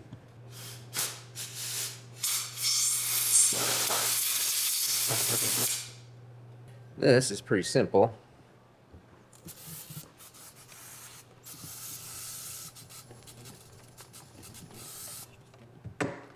I don't know. Maybe that's just old fuel. I just ask him how long he had these carburetors just sitting on here. He might have bought these carburetors like 5 years ago and had them sitting with fuel in it. And maybe that's dissolved fuel. What do you think? I don't know. This is just slightly out of my purview. Mm-hmm.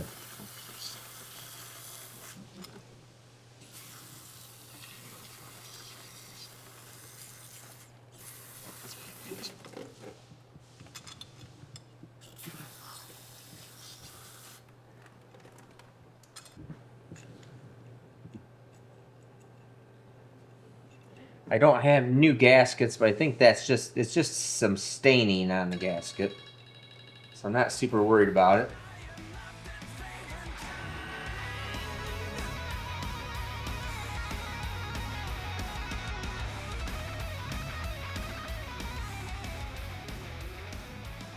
All right, I got it all back together. We are going to put the camera back over it. I'm pretty darn sure it's going to work now. That'll be interesting.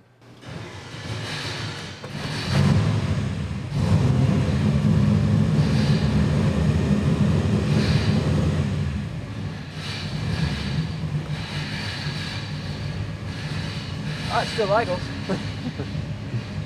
That's good.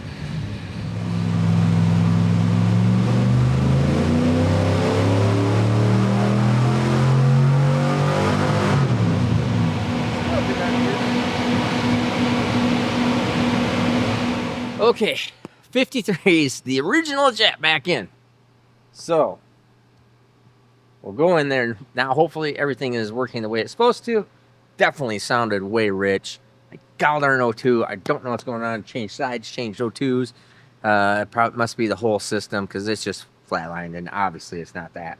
Not an air leak, not anything else. It's the same basically either side, so it's not like there's one air leak in it. It has plenty of room or plenty of extension pipe past it, so I know all that stuff. So something's going on there. So we're gonna tune this the old school way. Buy spark plugs and horsepower. Oh, by the way, happy birthday to my wife. She's number one. Love her lots, more than anything. So, back to Dyno.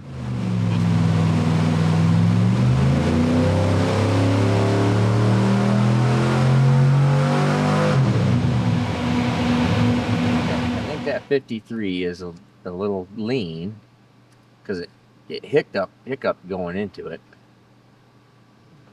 Well, now that's interesting. Look at that. Now, look at I finally got a fuel curve out of it. That's interesting. Right there tipping into it was deadly lean. And then goes richer, but this, now maybe I'm finally getting somewhere. It actually has that actually looks like a functioning curve and actually looks like what it sounded like and ran.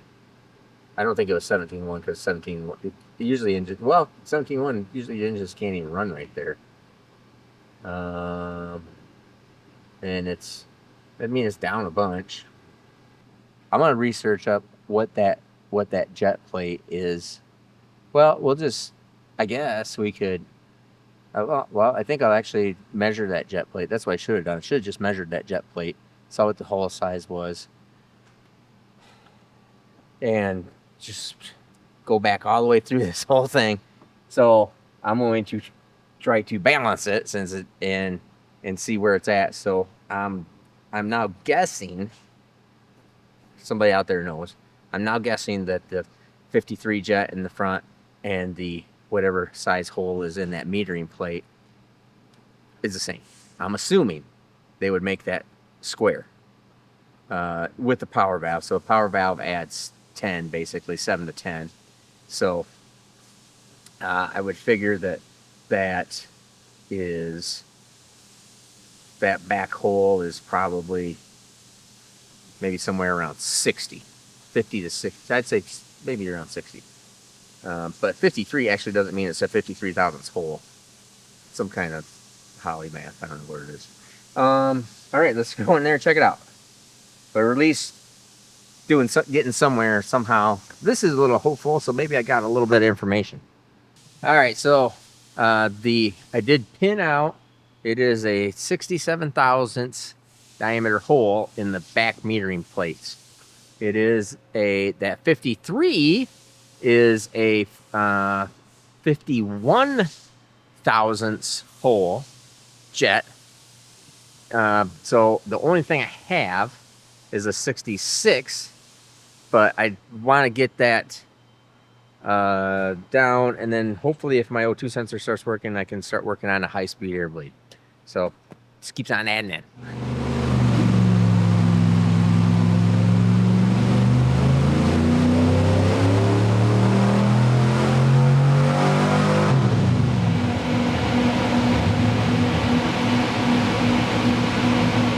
Alrighty, tipped in, sounded right, drove right.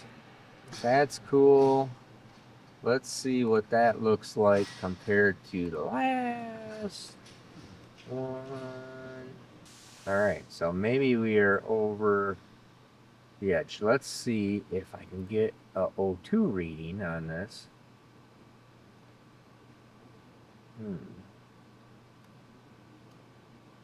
No, not really. So that is, pretty significant change in jet size there. All right.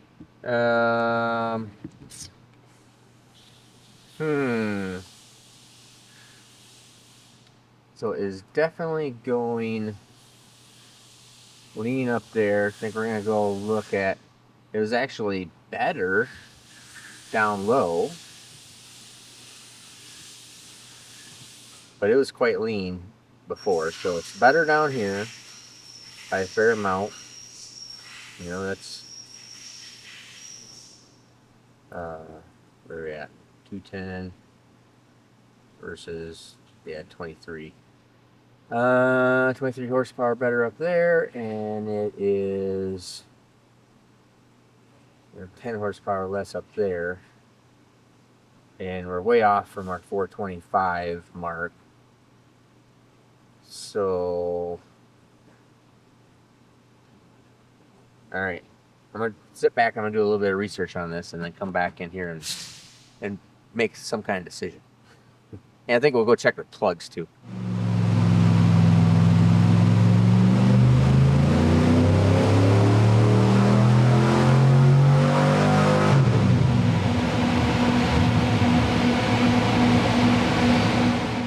All right, we got that little bit back. So I think we're pretty reasonably close there. Sure, my stupid O2 sensor is still not working correctly. Nope. Totally disregard that. Okay. And that little change is our green change right there, so that's looking better.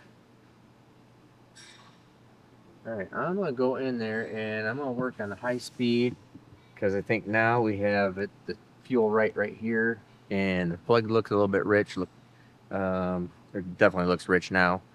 And I'm going to change this high speed air bleed, because I think I'm going to flatten out my curve, because the one time that O2 sensor worked made sense.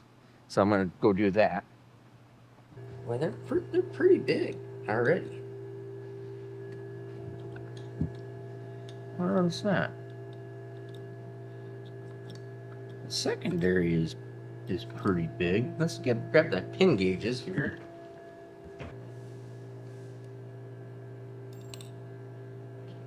Okay. So it's I need the. it's bigger than that. Yeah, it's there. It's the throttle blade's closed. I dropped it in there. Can you grab the one of the magnets, please? Oh, alright, thank you.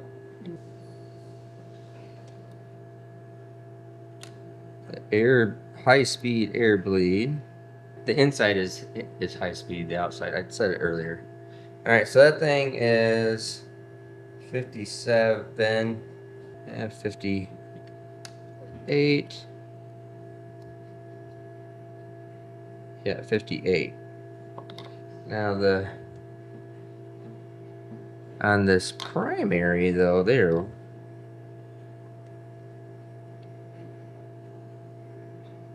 way smaller. Now this will do exactly what it sounds like. High speed. It will, at high speed, it draws more air, which makes the fuel circuit draw less fuel. Man, that's a small one. That is a 28.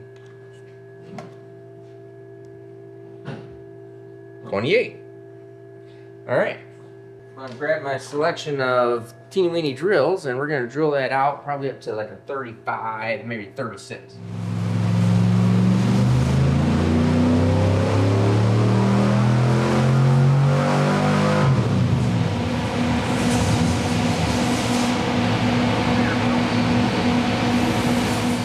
All right, that's a fair amount.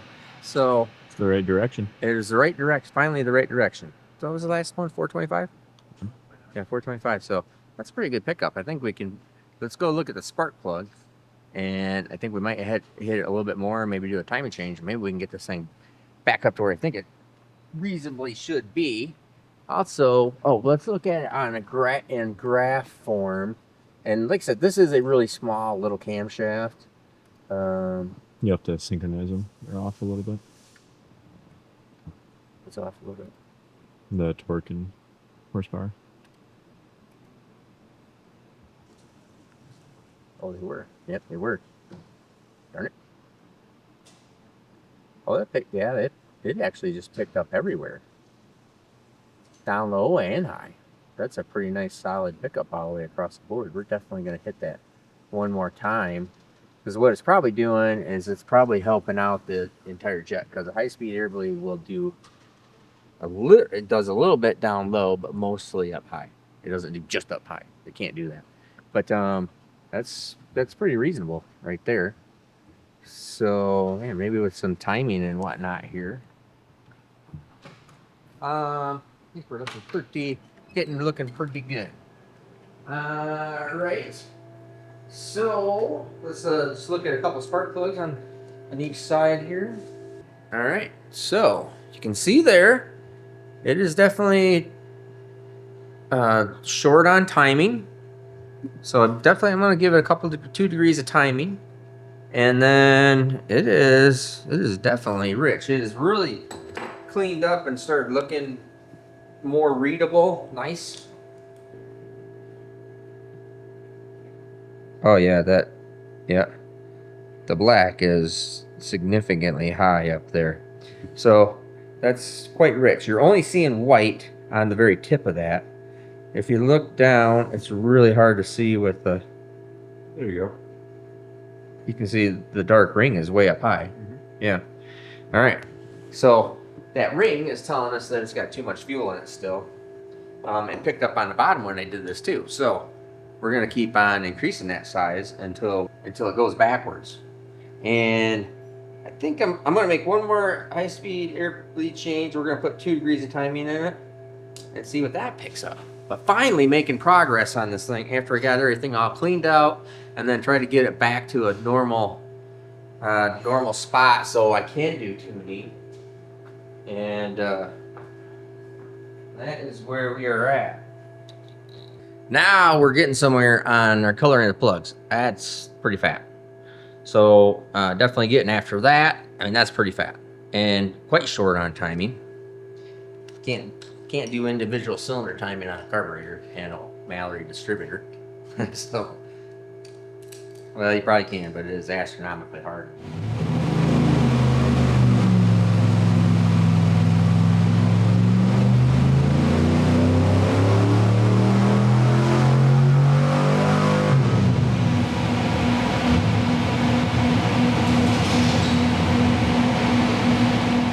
All right. Well, that didn't really pick up anything, did it? Yeah, pretty darn minimal. Maybe lost just a skosh down there. And yeah, no, that's pretty much the same. Yeah, that's the last one. So just a skosh better, but a little bit less down here. So, boy, for what the spark plug looks like, it's really baffling. Really like I mean, that would definitely lean that up some. And the timing, I just put 2 degrees timing in it to see what that would do with the fuel. High-speed air bleed change. So it is getting, I mean, that's a pretty minimal change right there. So yeah, I think even any kind of tuning now, we're probably going to be in the, I mean, if we were able to make another 10 horsepower, that'd be a pretty big change. But the one plug looked pretty good, and it's going to be a matter of, I think I'll pull the last plug over there, because we might have a plug, you know, a tunnel ram, maybe fuel's doing something a little funny, might be able to go in and hit a corner. It's a little hard on anything with a little plenum area up on top there with a spacer plate. So if fuel it's not like directly over the runner, it does have a plenum area there. It might do a little bit, but probably not a ton. We're getting closer. Everything is getting pretty darn believable. You know, a 383, it just happens to have a tunnel ram on it. So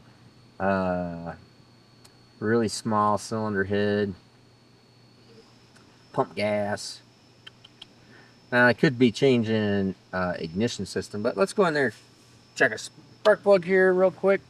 I think we're now reaching the end of where we're at. So really just looks like it does not have any timing in it, and I mean that's rich. Jeez, oh Pete's.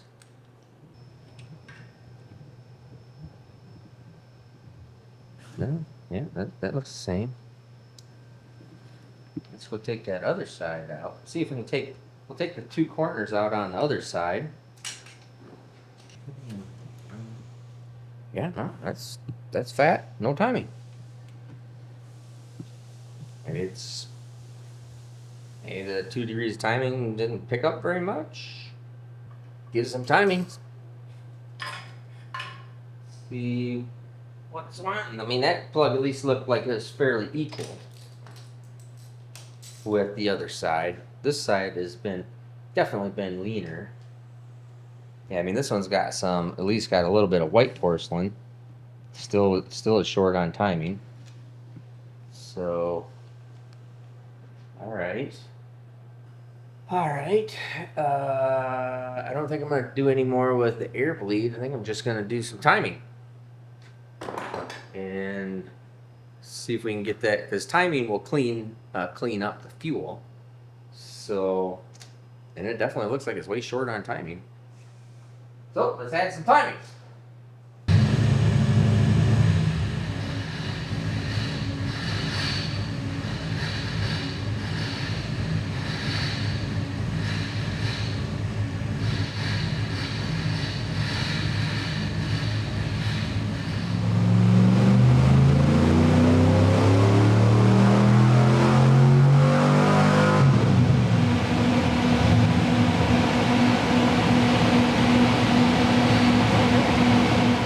Alrighty. I did not think we're gonna get any better here. Doesn't seem to want any of the timing. Yeah, no, it's yeah, it doesn't really seem to care. It just didn't really care right there. If anything, it lost 2 horsepower. So I guess I'll take it back out and sacrifice there. What's it got for a camshaft? It's got a lot of torque down low. Round one. It's got lobes. It is. I was looking it up earlier because he sent me a thing. That's honestly more torque than I thought it would make. Yeah, I mean it is. Yeah, it is really low. I mean, pretty rare we ever pull an engine down to 2,500 RPM, right? And let's see. Let's get rid of that since it's no point. Dyno's probably like, what the heck are you doing right now? Yeah, way down there. Yeah, we usually start everything at 4,500 RPM.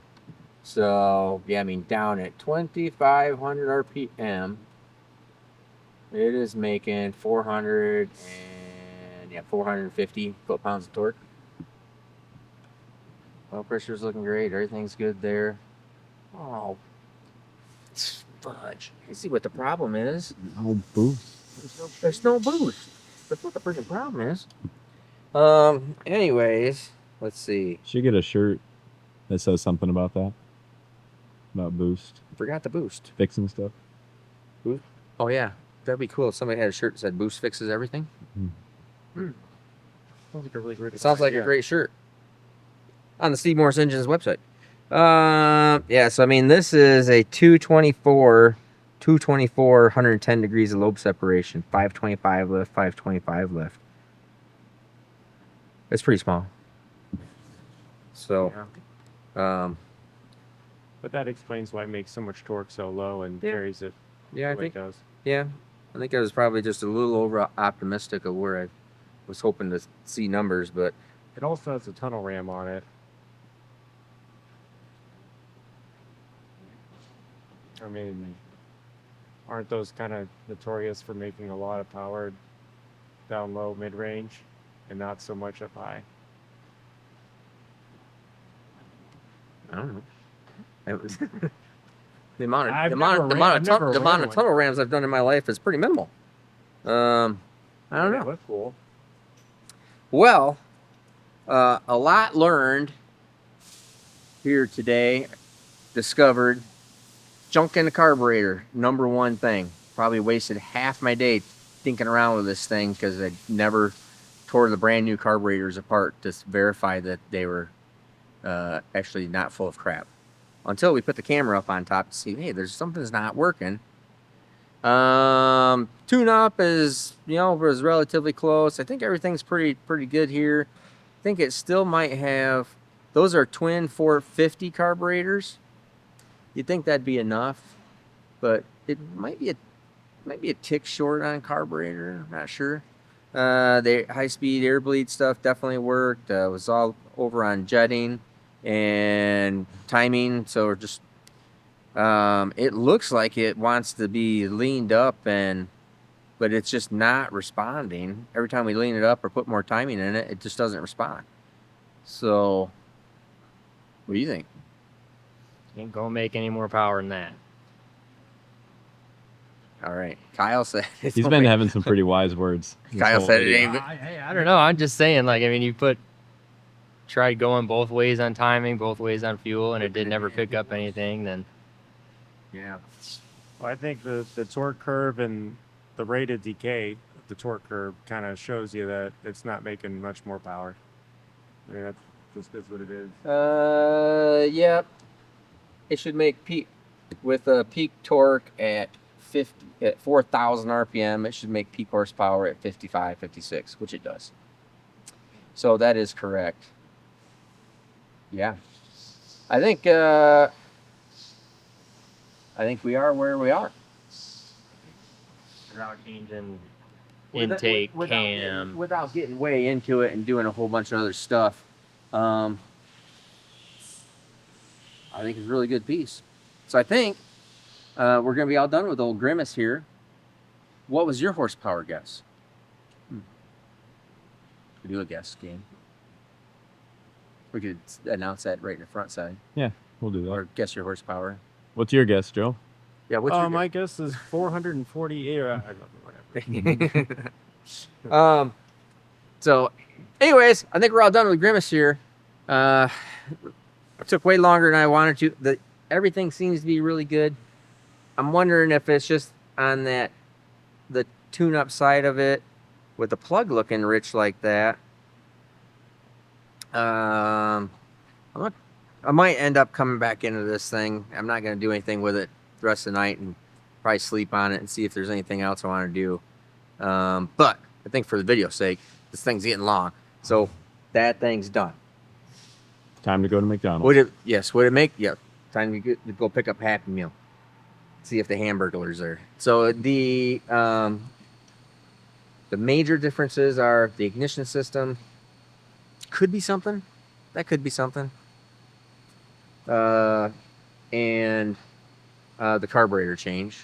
Alrighty, so I couldn't sleep on this thing all last night, and because it just was bothering me. So I know everything is as good as it's gonna get.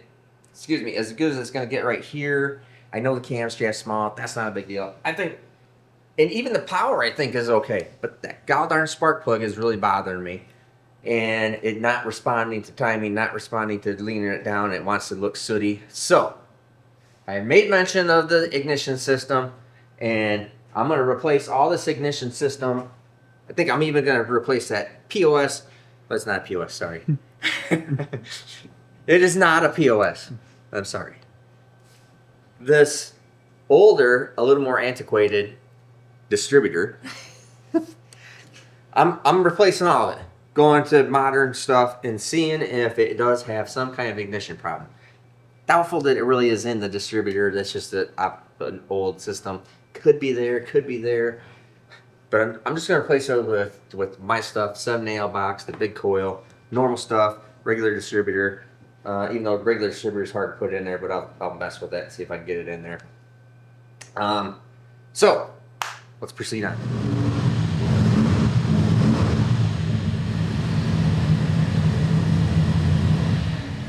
So I got the ignition system swapped over. I'm hoping this fixes things. I don't know what exactly it's going to do because I don't know exactly how wrong it is. But listen how fast this thing starts up. So it's already different right there. So hey, you never know. So anyways, I warm up here just for a second. I just set timing on it. Same timing. So and I haven't changed carburetors or done anything there. So we shall see.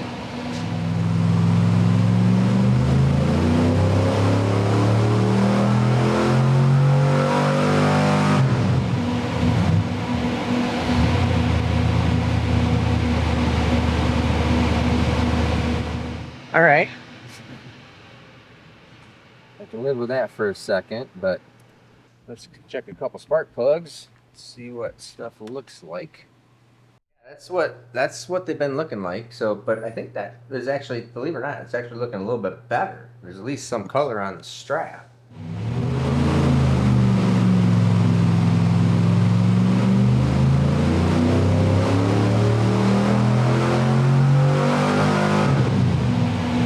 What did you say?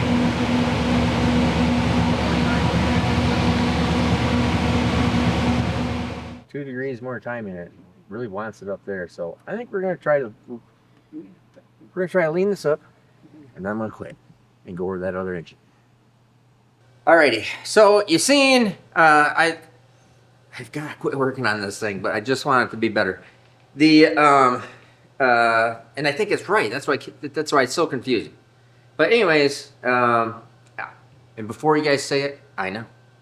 Take that freaking tunnel ram off there, put a single carburetor on there, make more horsepower. It most likely would. But this is all just what he wants. It's for his show, you know. It's for show. So anyways, went to go get jets. Couldn't find any jets smaller than 64. It's got 66s in it right now. So it's like, all right. I know this isn't exactly the way it works. You would think it would be, but actually I think this will work fine. A 53 is 51 thousandths. I have these are pin gauges. See, and these are more pin gauges. Just to measure hole size. So I happen to have here in my handy dandy small drill selection a 60. Oop, God darn it. You had a 60. I had a 60. Well, where are those 66s that you took out of here? Right. Right there. Let's measure what size hole a 66 is.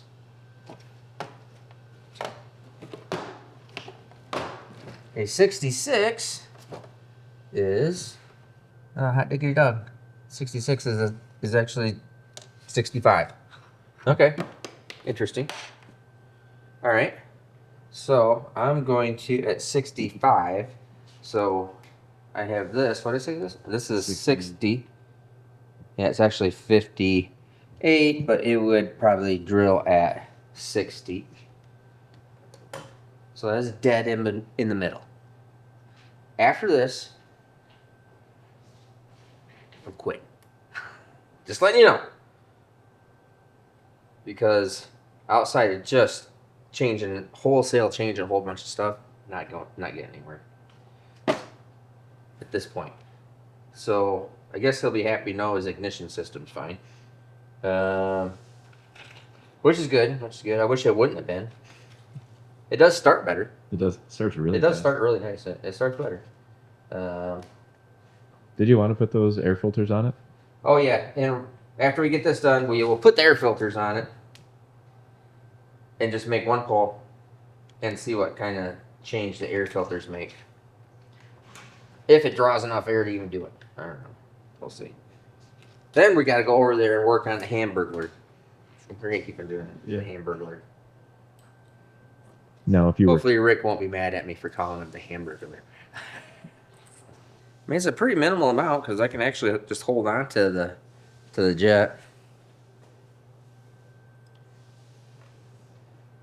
Oh, I feel like this might be something. I'm feeling good about it. Like I said, I can handle. I don't think the horsepower is way off. I mean, we're just so used to things making 500 horsepower like it's nothing. But, I mean, this is old school. This is not a big engine whatsoever. Okay? I mean, you're looking at a 9-to-1, 383 small black Chevrolet with, 180 cc heads. I mean, they're iron head. I mean, they're not nothing special for the cylinder head and a really, really small camshaft. So I'm not disappointed with the horsepower. I just want to get the spark plug cleaned up more. I just think it would be better to do that. Man, look at that. That looks, doesn't that look like that looks like horsepower right there. I can feel it. I can feel it.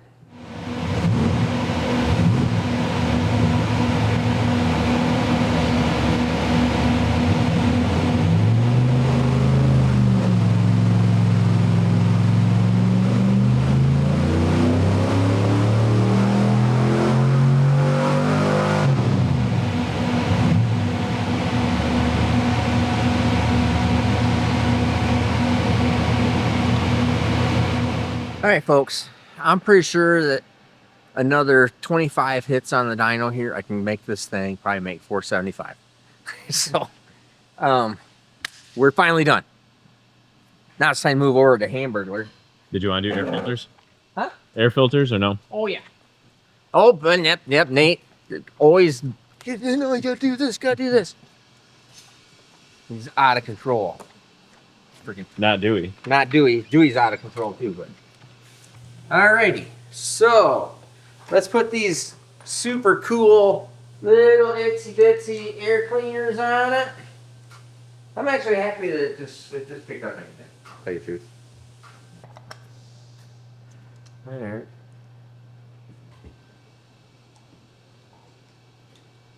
Your zip tie inspector. He's helping to rid the floor of every freaking zip tie I ever found.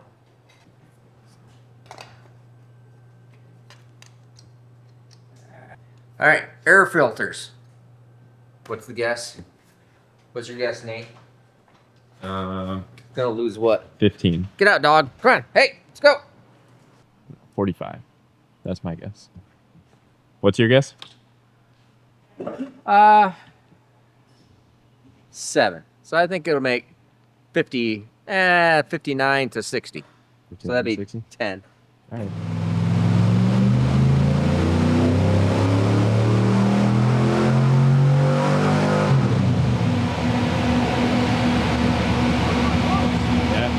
Yeah.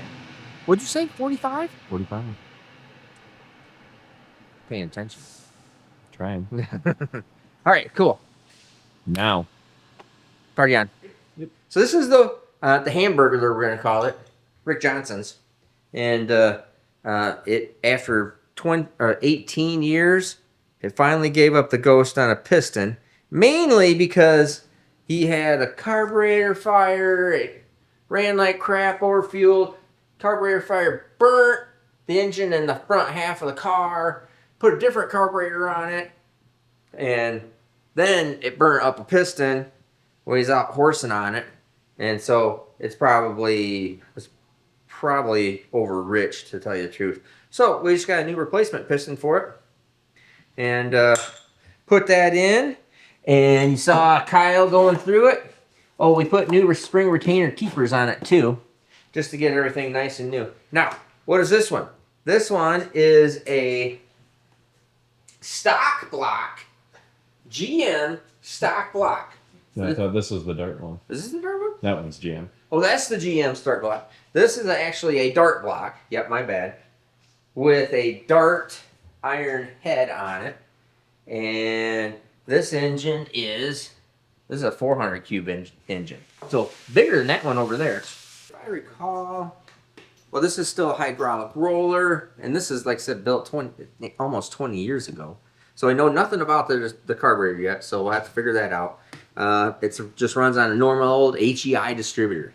What does HEI distributor mean, you might ask? You go, I do not understand what you're talking about, Steve. That is 30 years before I was born, probably. It just means that everything is exactly right here. There is no ignition box. There is no anything. You put power there, it works. Bang, done, period. There's lots of little nuances to it if you're an old guy. But other than that, we will make sure Kyle's got all the stuff hooked up. Nice. Nope, doesn't have a vacuum cap back there. That'd be a heck of a leak. Everybody likes to see things fire up with no headers on them. You want to fire it up with no headers on it? I think you should. It'd be the smart, responsible thing to do. It'd be the responsible thing to do. Here, let's see what it looks like with fire coming out of holes.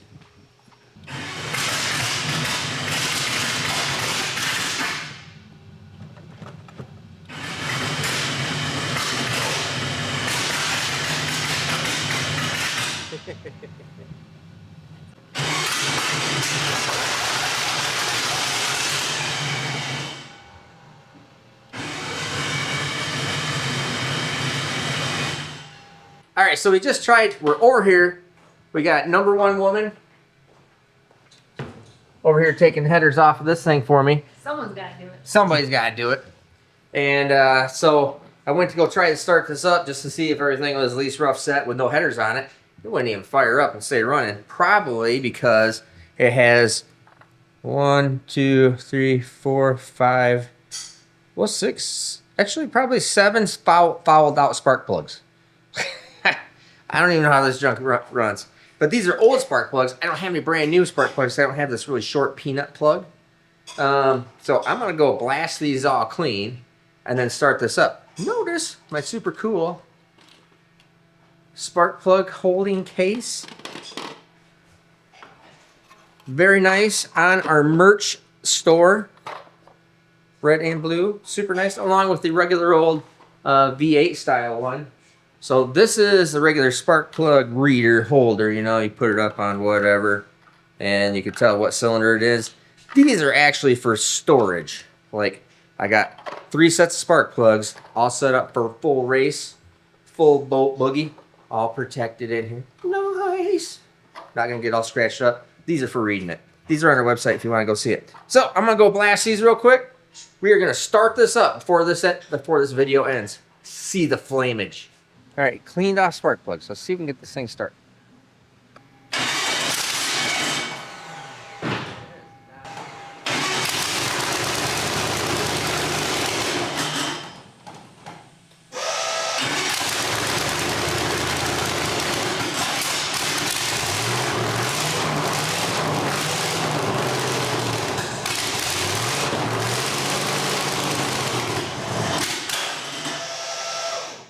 Firing hole.